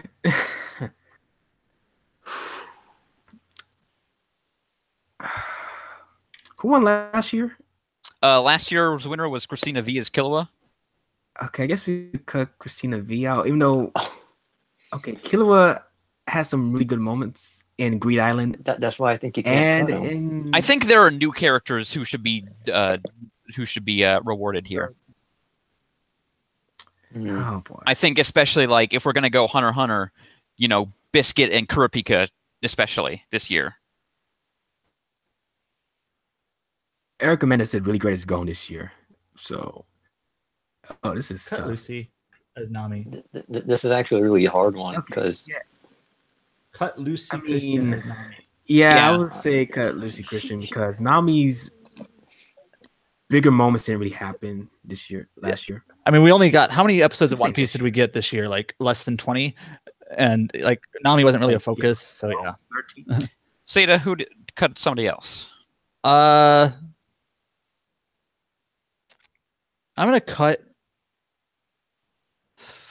gonna cut Monica Kara. Rial as Bulma. I think she does a really good Bulma. Like that Monica Rial was one of the recasts from going from Dragon Ball Z to Dragon Ball Kai as Bulma. I don't remember who Bulma's original actress was, but I remember it was the one that I was like least like you could tell the least difference in between her original voice and Monica's voice.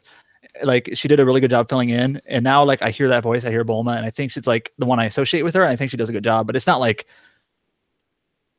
you know, a super spectacular voice. Like I think Monica Rial has done some other better performances. C. Kohler, make a cut. Gosh, I guess I don't have a good reason, but I'm going to cut Erica Mendez as Gon. She's fine. Erica Mendez is like a superstar voice actress, and Gon is great, but like there wasn't any moment where I went, my gosh, she nailed it. I just thought, she did a good job. So I don't know. I think was last pretty. year she basically made it into the top 3 because it's like, wow, you can't even really tell that's Erica Mendez. Yeah, I mean, you can honestly, tell I it's was her. kind It of sounds like- impressed when I was kind of impressed when she had to do the going with the crushed throat.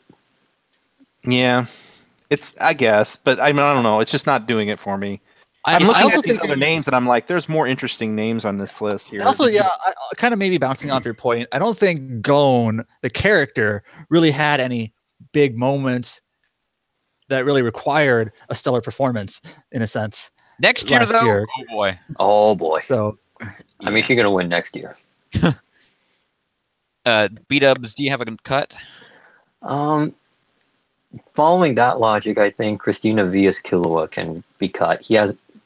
if we're gonna pick a Hunter x Hunter person, it's either gonna be Tara Sands or Erica, I think. Yeah, I think we can cut all the other Hunter x Hunter names. They Yeah, I haven't. They're like both Mendez and V are absolutely fantastic, but They got their haven't- props last year and will probably get some major props next year. Oh yeah, definitely. That's going to be a Titanic fight next year. Actually, I do want to give honorable mention because I think Erica Mendez did a really decent job with Gon during the York New arc, especially when Gon was confronting the Phantom Troops, saying, "Why do you have to kill people so relentlessly like that?" So You mean? Just give it an honorable mention. Oh, okay. Fair enough. I'm gonna cut Tara Strong. Oh no. Wait. I do think it wasn't it wasn't Tara Strong's strongest performance. I really like Tara Strong. Like, it might not have been her strongest performance, but I do think that she really helped sell the character.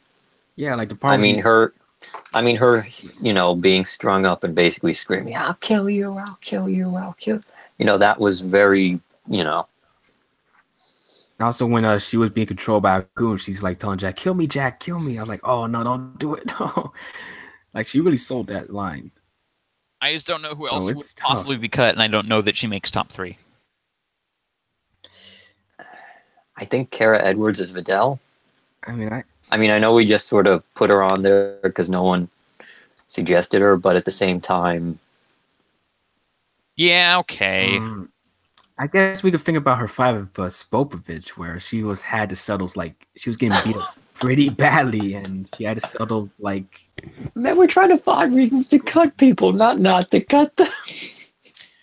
And Tim Bishop always has something to say against every cut ever. I'm just trying to give him the fair due. No, I mean, that's fair. That's fair. Finally tonight, as you all know, President Obama is a real man. The hell? Sorry. Okay. Dude, why do you have Fox News on? There's a Twitter clip. We'll just cut that out. Oh. Say to watching Hannity.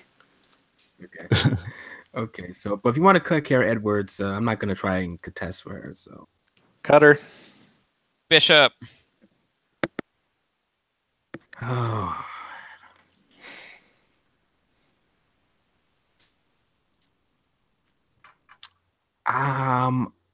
Okay.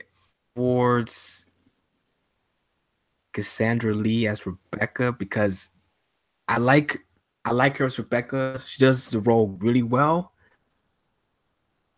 Think of anything like a performance that really makes her stand out. It's a nice voice, but yeah. Yeah. Kind of similar to Gone, where like I think it fits. It seems to fit. It seems like it fits the character well, and she does a good job. Like, there's never a point where I say like, "Wow, that line was delivered bad" or anything like that. But there's no like actual like. I think Rebecca, the character, didn't really have a big moment or scene that again like required a really stellar performance to help push her above into the top of this category. The biggest thing I remember about her voice performance is that she sounded just like Morgana. Yeah, from Persona 5. So that's not a huge thing. At first I heard Adia from Bravely Default, but it's more like her Morgana voice. A little bit more catty. Literally. So Zeta. There's only 2 cuts left. So Tara Strong's still on there. I'm gonna cut Aisha Clan. If that voice was even a little bit off, that character would be unfucking bearable. For a lot of people, she is, though. Those people are wrong. They are, but at the same time... I'm sorry, I'm with Grex and the Aisha fan club here. The thing is that, like, that is a female character who sounds unlike any other female character on the block. I do think she sounds like... So... She reminds me of Ryoko. I've never seen Outlaw Star before, but I've seen images of Aisha, GIFs or funny things or whatever. And like, she's clearly a cat person. And when I think of that, like, you imagine a voice like, okay, it's going to be a little bit of a, of a scratchy voice, maybe a little bit like just a hint of screechiness to it. And like, you kind of imagine what she might sound like. And I think what I imagine is what the voice director must have imagined too when they're casting, because Lenore does the voice that is very, very close to what I was imagining. So like, I think she probably it's very appropriate. I think she probably codified that. Yeah. So I do agree with that argument that like it's a very, very, very appropriate voice, and it seems to like, so Aisha is a little bit of a nuisance of a character, like that is her character, is that she is a tad annoying as a character because she's supposed to be, and I think the voice kind of balances that without being like obtrusively obnoxious. So, yeah, it could right. have gone like the other way where it could have been really, really obnoxious. So, like you said, Okay, so if we're not going to cut her, what about Elizabeth Maxwell's Ymir? I mean, we're at the point where we acknowledge again that all these performances are pretty darn good. I mean, we can't. Yeah. Did Amir win Best Female? That doesn't mean she That doesn't gave the best necessarily mean- performance. Best performance by a voice actress. I say we can. I would honestly still cut Tara Strong, to be honest. I want to pick Lenore or Tara Strong. I don't think both of them are top 3. So I think we can say Erica Harlacher is top 3. I think so. Yes. Yeah. Yeah. And I'm willing to resent on Tara Strong. Could we So no. maybe we could all? What if we don't? Do we need both Erica Harlacher and Biscuit Kruger in the top 3? Maybe not. Maybe Again, not. we don't want to like. We don't need to compartmentalize like, oh, only one winner Yeah. from each show. But if we have to pick something to kind of flip a coin on. I mean, we're probably not going to move you guys on Lenore. I mean, her biscuit is really good. I remember everybody in the thread, the moment Biscuit spoke, they go, "Oh, that's a good voice for her." Yeah. I remember one person saying it was bad, and I was like, "What?" Yeah, like what was that guy smoking? What if this top 3 was Aisha, Biscuit, and Karapika?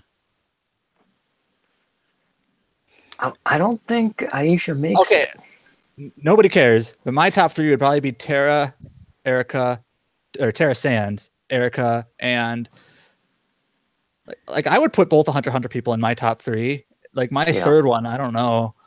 I'd probably pick Elizabeth Maxwell, to be honest. Like she's again, it's more of a it's kind of like Phil Lamar. It's slightly more of a lower key stoic voice with the occasional outburst.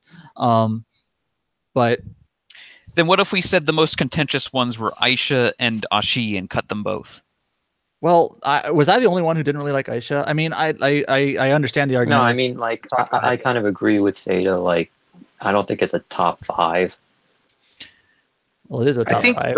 Well, I mean, a top 3. Like Aisha, we might not win this, so I'm willing to let her go if it comes to that. I think it was me and Seacole are really in the Aisha court, but there's 3 people who aren't.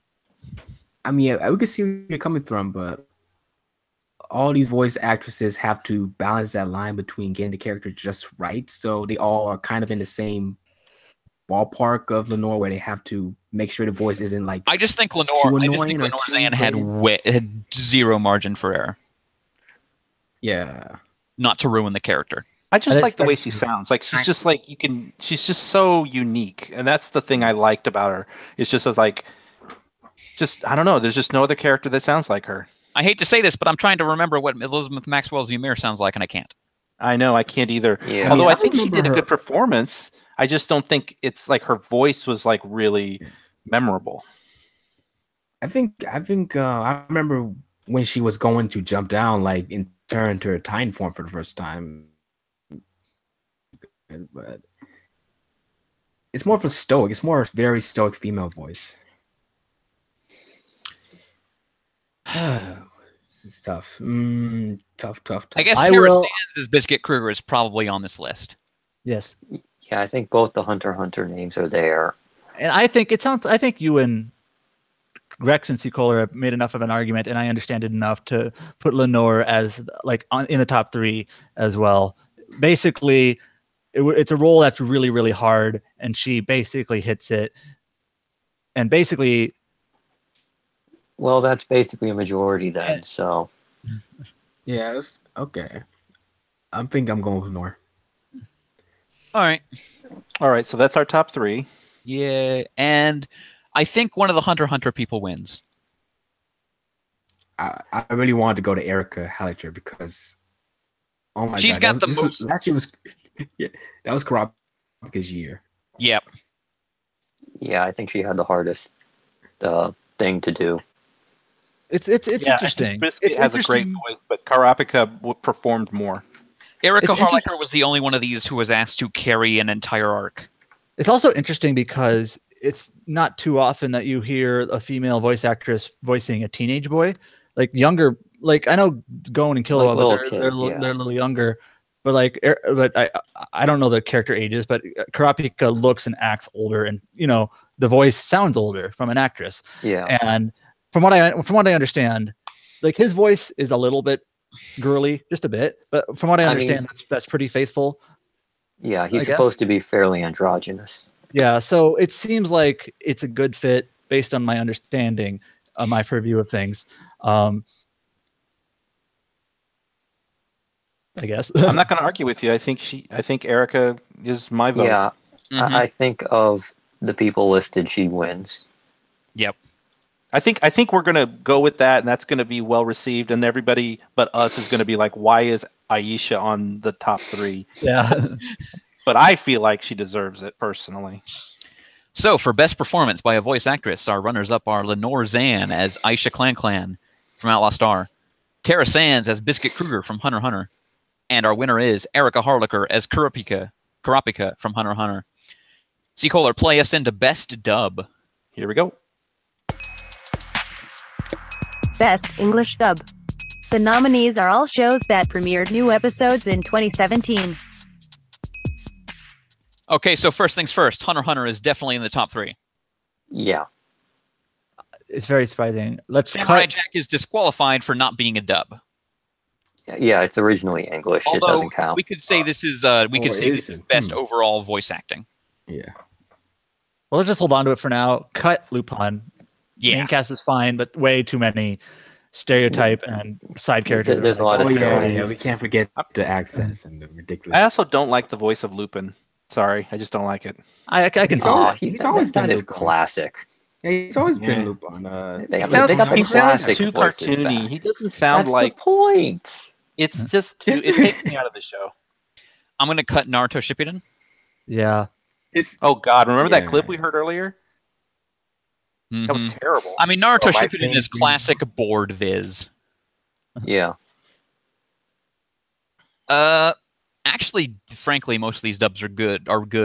And then Battle Tokyo Tendency. Ghoul. Tokyo Ghoul. Yeah, that's not a good show, but I mean, Tokyo Ghoul's dub is pretty good for what they had, but it's just a bad show. passable. So everything. Yeah, you can't give that best dub. Like, even if the voice acting was fine, like in a vacuum, you can't. So Battle Tendency. That one is weird because of Caesar is bad. Stroheim is not good. Stroheim. I know some people like. I know some people like corny English Stroheim, but I would say Battle Tendency probably does not win this. Also, remember what's her face? The girl Joseph marries. Oh wow. Oh wow. Hold on. I know her. Susie name. Q. Susie Yeah. Q. Oh yeah, Susie Q. That was yeah. terrible. She sounds Cut like it. Mario. I cut it. She's buried in it. I already cut it. What about Outlaw Star? I find them endearing. It's 90s.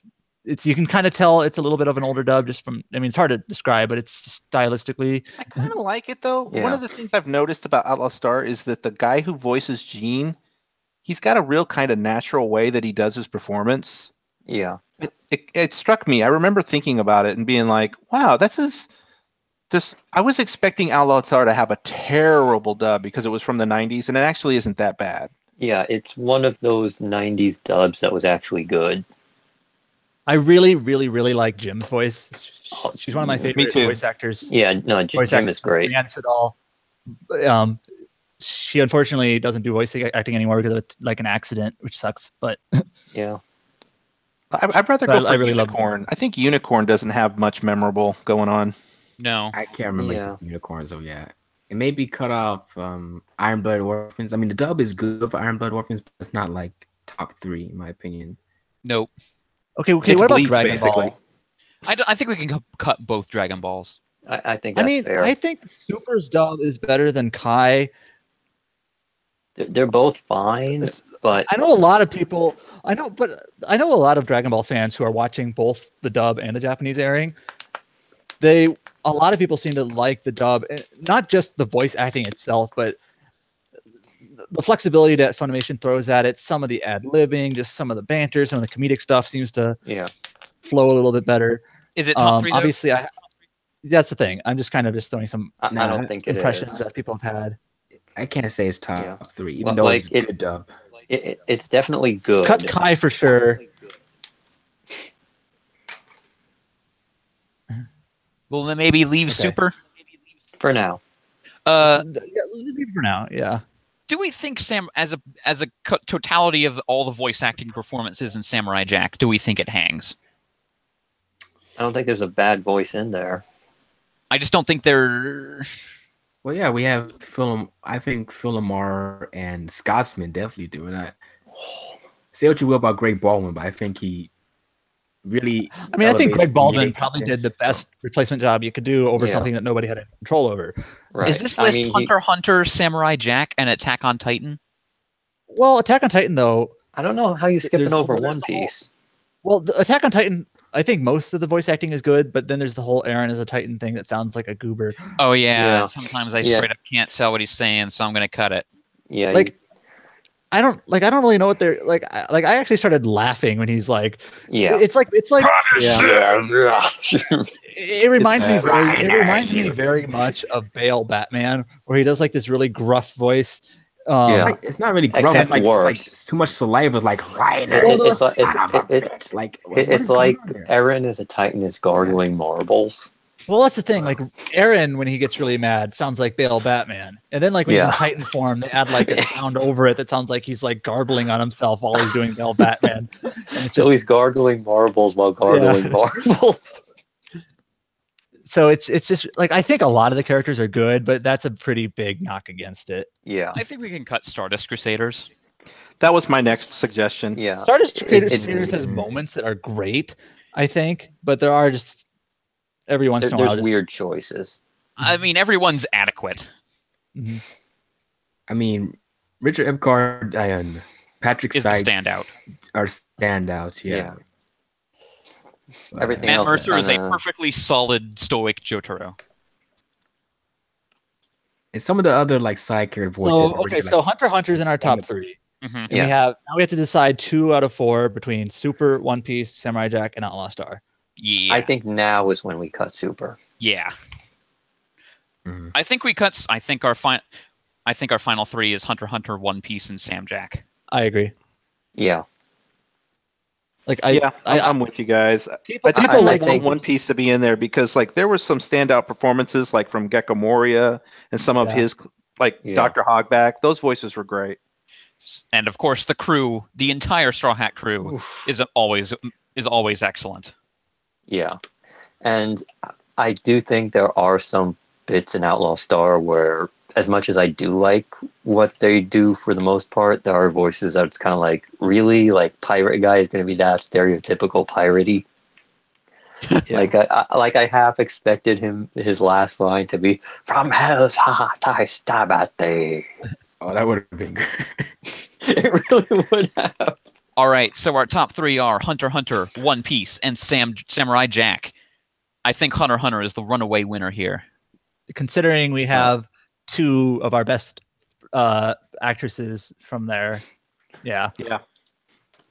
Yeah, I don't want to give and- it to Samurai Jack. It's a great dub, but I'm not feeling it as much as the other 2. And Hunter x Hunter is just great. Always great. Yeah, and I think One Piece won last year. Hunter too. Yeah. x Hunter is like Hunter x Hunter impressive. won last year too.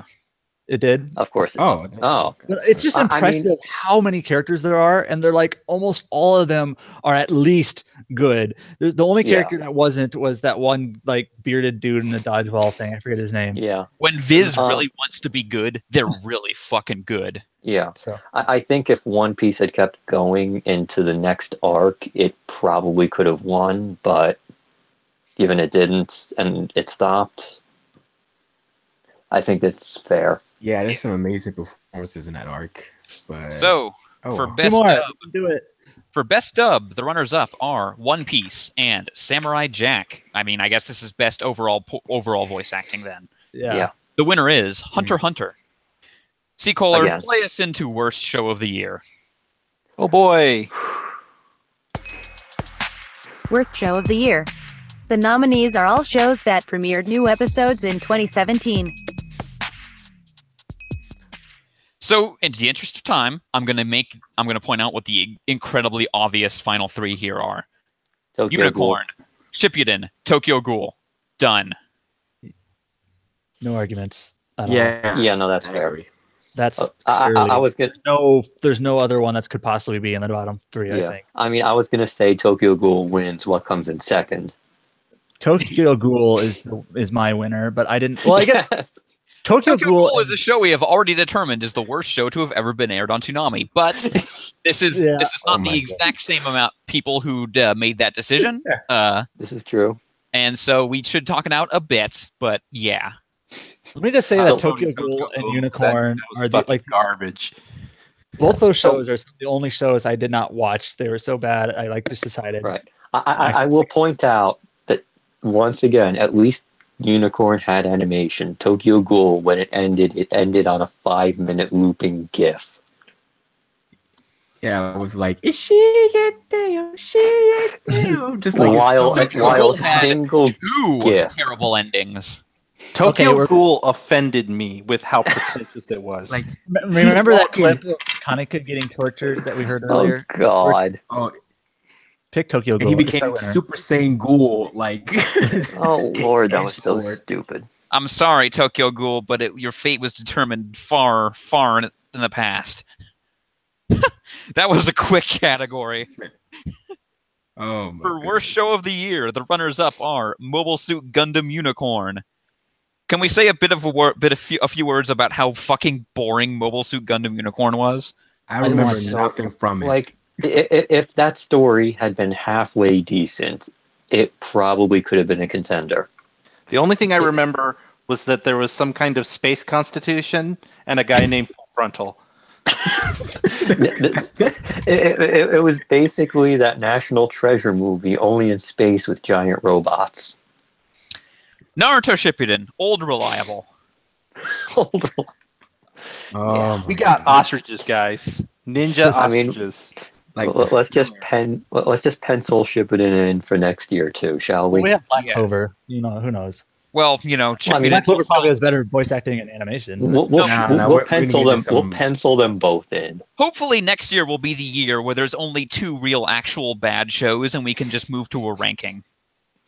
Okay. And the winner, of course, is fucking Tokyo Ghoul.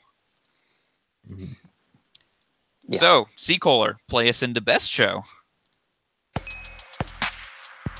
Best Show of the Year. The nominees are all shows that premiered new episodes in 2017. So, I'm also going to try to make this a bit quick. There are only like 4 or 5 shows that can really be considered for the top 3. Battle Tendency, Hunter x Hunter, Sam Jack, Attack on Titan, and maybe One Piece or Stardust Crusaders. I think we can argue for both of the last 2. Just to make things easier for myself, cut out the 3 that won the last category. Yes. Yeah. Cut out the Dragon Balls. Cut out Lupin. It's an okay, fun show, but it's not like top show. Yeah, I don't think Lupin's really win. fun, but not best show. Yeah, every week we talk about Lupin, we're like, there's nothing to say. I appreciate it. It's good. It's a nice break from the emo shit. But I think we have to cut Iron Blooded Orphans too. Yeah. Yeah.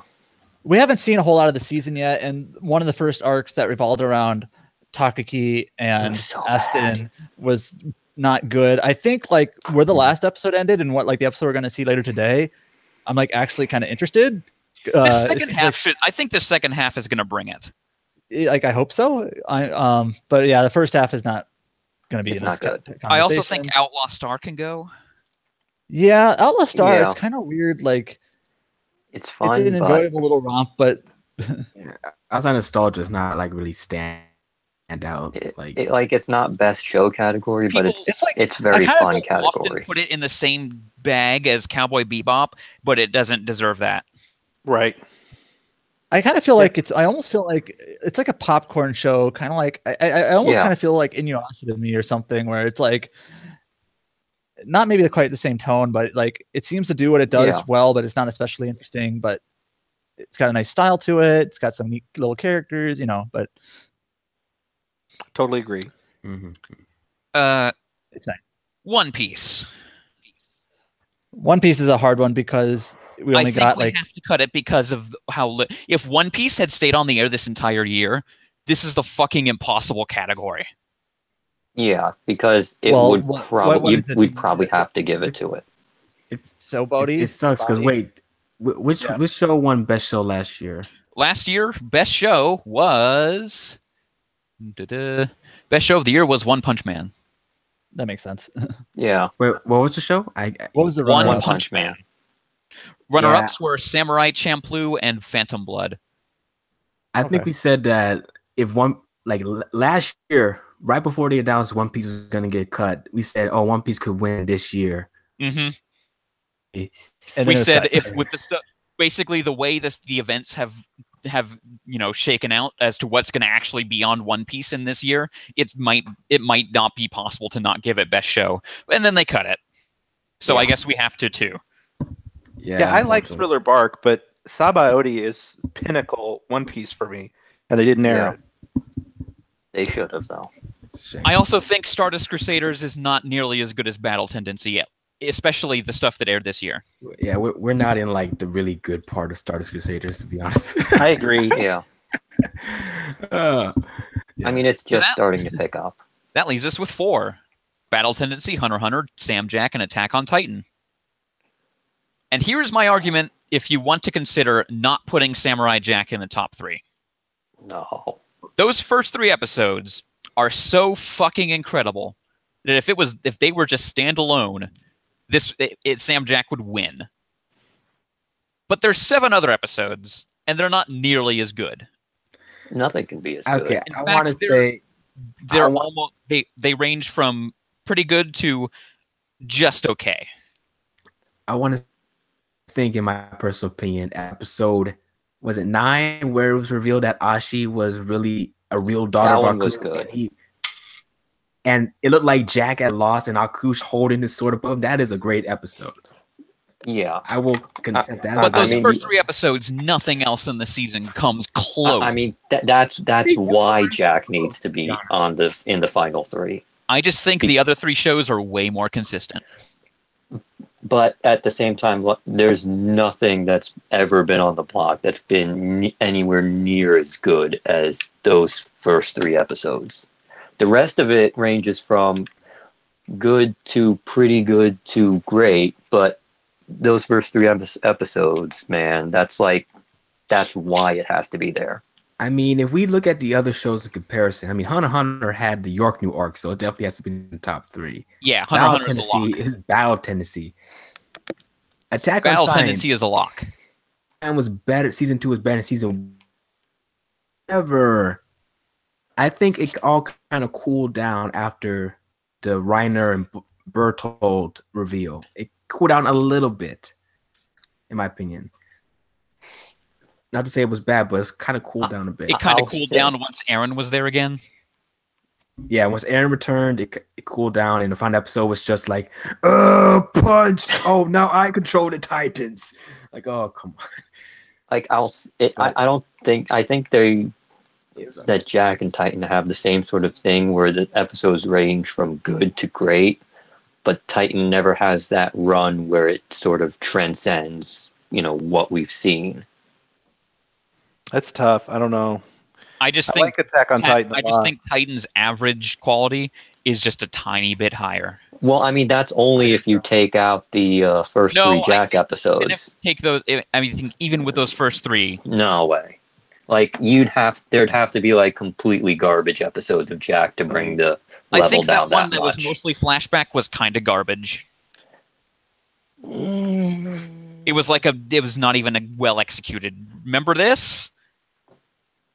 It was just a whole bunch of shit shoved in your face. Like, remember this? Remember this guy?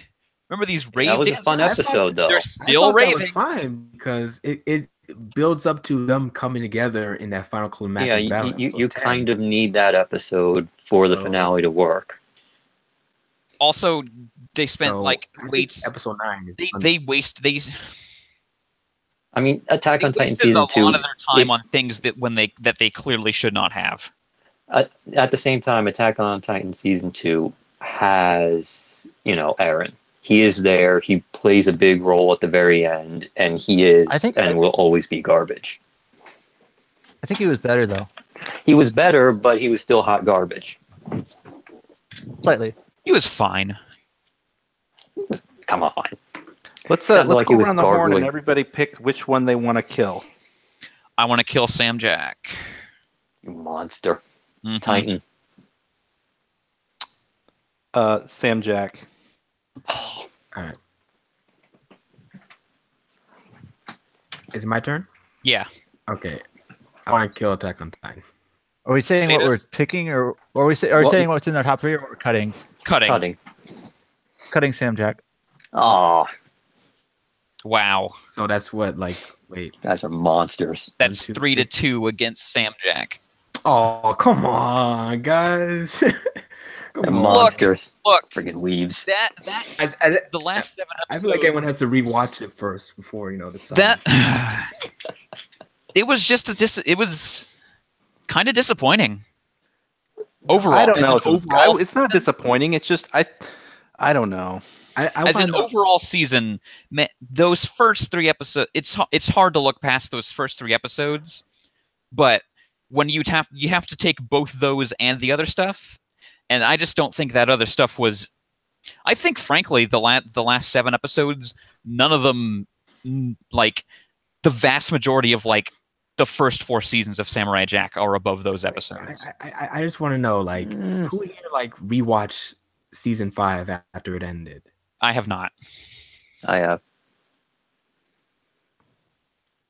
Yeah, because okay, so it's like shit, and I don't know. I think I think it works. Well, okay, yes, it's a lull period, like 4, 5, and I think maybe parts of 6 are pretty weak.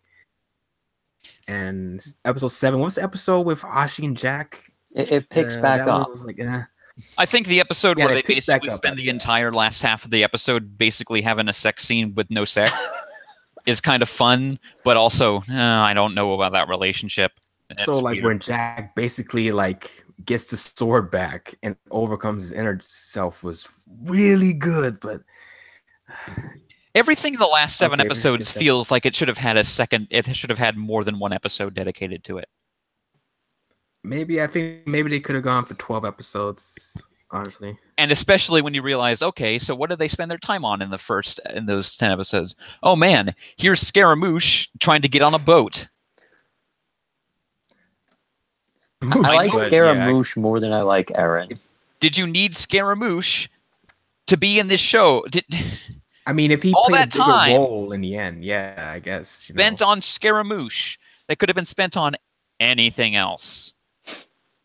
Well, his role is basically just to tell Aku, hey, Jack lost his sword, and oh wait, he has a sword back. Oh, but wait, boom, and he's dead again. Hey, so. wait, what if Jack and Ashi didn't need to have like an actual extremely close relationship, and they could spend that entire episode in the spaceship on something else? Like they didn't even need 2 more episodes. They needed to spend the episodes they had better. I don't know. I just feel like maybe rewatching it would have maybe fixed. I don't know. given some Like, second I'm opinion, not so. huge on Attack on Titan. I think part of why this one was so well received was that it's so much better than what we had. Like, lowered expectations definitely helps it. Yeah, I kind of Like, agree. I'm not saying it's bad or anything, but I think the lowered expectations going into it, sort of definitely helped its perception. I mean, I think Sam Jack had extremely high expectations. That's part It of the had problem. I extremely think. higher expectations after the first 3 episodes, and then Yeah, I think the expectations game sort of it was clear that not. at some point they had spent a significantly longer amount of time polishing those first 3 episodes, probably as like a pitch. Like, here's what we're going to do with season 5. And then they were like, good, do it. Also, you have like half the time you spent on the first 3 episodes to make the rest of the 7. I kind of feel like with Samurai Jack, it was supposed to be longer, but then something happened where like, okay, we need to be 10 episodes. Like, oh wait, so we gotta crunch down this bit here, and maybe we want to cut this part out. So I think it was supposed to be longer. That's my theory. And it got crunched. So I don't know. I Sequel don't or know, Seda, what do you guys. I say? really want- I mean, I already said I would cut Samurai Jack. Do you have anything like between these 2 shows to say about them? not more than I've already said in other topics, I guess. But I don't know. Seacoler? It's honestly, it's just a personal preference thing. I think Samurai Jack was really good, but like Attack on Titan surprised me enough that I was like, I think I just want to give it a nod. Yeah. I mean, Okay. All right. I'm I think- sorry, Sam I Jack. almost want to give it to Samurai Jack just because it's the finale, but that doesn't feel like The finale I don't wasn't know. especially good enough. Like I don't the feel best like part of that. the final the best part of the final episode was when they brought back the old intro. And I Yeah, mean, I, Titan's gonna come back next year, but I guess that wouldn't be fair. I don't think Samurai Jack was Really? bad. It wasn't Really, bad. ever. It's just, I just don't think it was I just don't as know. good on the average as Attack on Titan season 2. See, I I think disagree Attack on with Titan that. Season 2 had me more engaged. Yeah. And also, unfortunately, you have someone on the panel who was never a big Jack fan to begin with, so that's me. Yeah. All right. Do we want to just go with the results of the vote? Yeah, I mean, it's the vote, you know? I don't think it doesn't look like anyone's budging. No. Yeah. So I'll concede. Oh, this feels crazy, but oh, I cut it. It just feels so wrong. It did feel so wrong, but then so did those last 7 episodes. They weren't that bad. They also, Yeah, well, right. they don't have to be that bad when they're coming after the first 3. It's that expectations game, man. Attack on Titan Season 2 had them low-ass expectations. Mm-hmm. Expectations for And it just feels wrong, giving it the props for, not being complete garbage. So, I think Attack on Titan Season 2 is probably not winning. So between Oh, Battle hell no. Tendency and I Hunter will x Hunter, fight you on that. what is the winner? Do you like something that's like consistently all around good, or do you want something that's over the top good? And Well, of when- course, I think Greed Island York New City was amazing and excellent. Greed Island was fine. I mean, just on York New City alone, I kind of want to give it to Hunter x Hunter because I think that's the best arc in Hunter x Hunter. Just like itching it, but there's a lot of great arcs. But I kind of want to give it to Hunter x Hunter, even though I really love Battle Tendency. I want to give it to Hunter x Hunter because it's the one show on the block. I said this last year. Like, I did not have any interest in this show, and it's completely won me over, and it hasn't stopped. Like, every week, I just want to see more. Yeah. Mm-hmm. Even its Yeah. even its least good stuff this year was the Greed Island arc, and that was still really good, at least when it was the Bisky and Gon and Killua show. Yeah, and even though I like the overtopness of Battle Tendency, it's kind of relies a lot on Joseph pulling stuff out of his ass. The dub's not great, the animation's not great, but man, it's such a ride. Seda, what do you think? I think like there aren't any shows that I like really, really, really like fell in love with this year. And Hunter x Hunter, like I like a lot. Like if it was just the Phantom Troop arc, the York New City arc, I would probably pick it. But I was never really engaged in Greed Island. Back on Titan, just because I feel like those 12 episodes, it's almost not fair to compare 12 episodes of one show to like 50 of another or whatever. But were like again, like I didn't really love it, but I thought like those were consistently good, and I enjoyed watching it every week. And I can't think of an episode, like there isn't a specific one that comes to mind, like oh yeah, that episode, that one was bad. Where I can think of a few episodes of Hunter x Hunter and Battle Tendency that I didn't really care for. So I think in terms of consistency, Unfortunately, I think everyone else has basically decided it's one of the other two. yeah, I'd probably pick Hunter x Hunter then out of those two. I think it's got to be Hunter x Hunter. Yeah. Yeah, I go with Hunter x Hunter. I mean, it's probably going to win next year, too, at this rate. Oh yeah, next year, man. It might just win the year after next year. Hey man, Fooly Coolies next year. There's a lot to think about, but like Hunter x Hunter deserves to win to me because it is just they're making a great show. It's just a good show. It's never offensive. It's never There's never like a situation where you're like, oh, this is dumb. It's just like always smart about how it does its stuff. I continue to be surprised by Hunter x Hunter in the fact that it's old, because it seems to be more original than so many shows that copied it. Yeah. Yeah. Like you can take all the characters from Naruto, paste them over their far superior counterparts in Hunter x Hunter.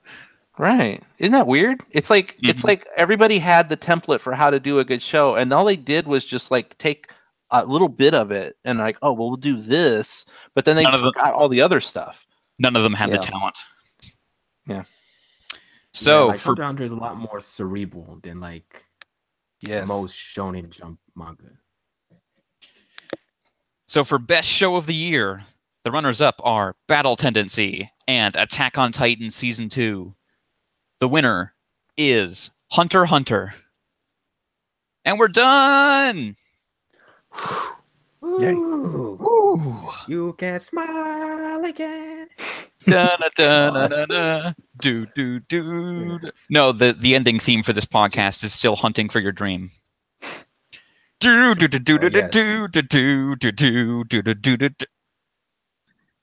it's a shame about the endings and aren't as good as Hunting for Your Dream. Yeah.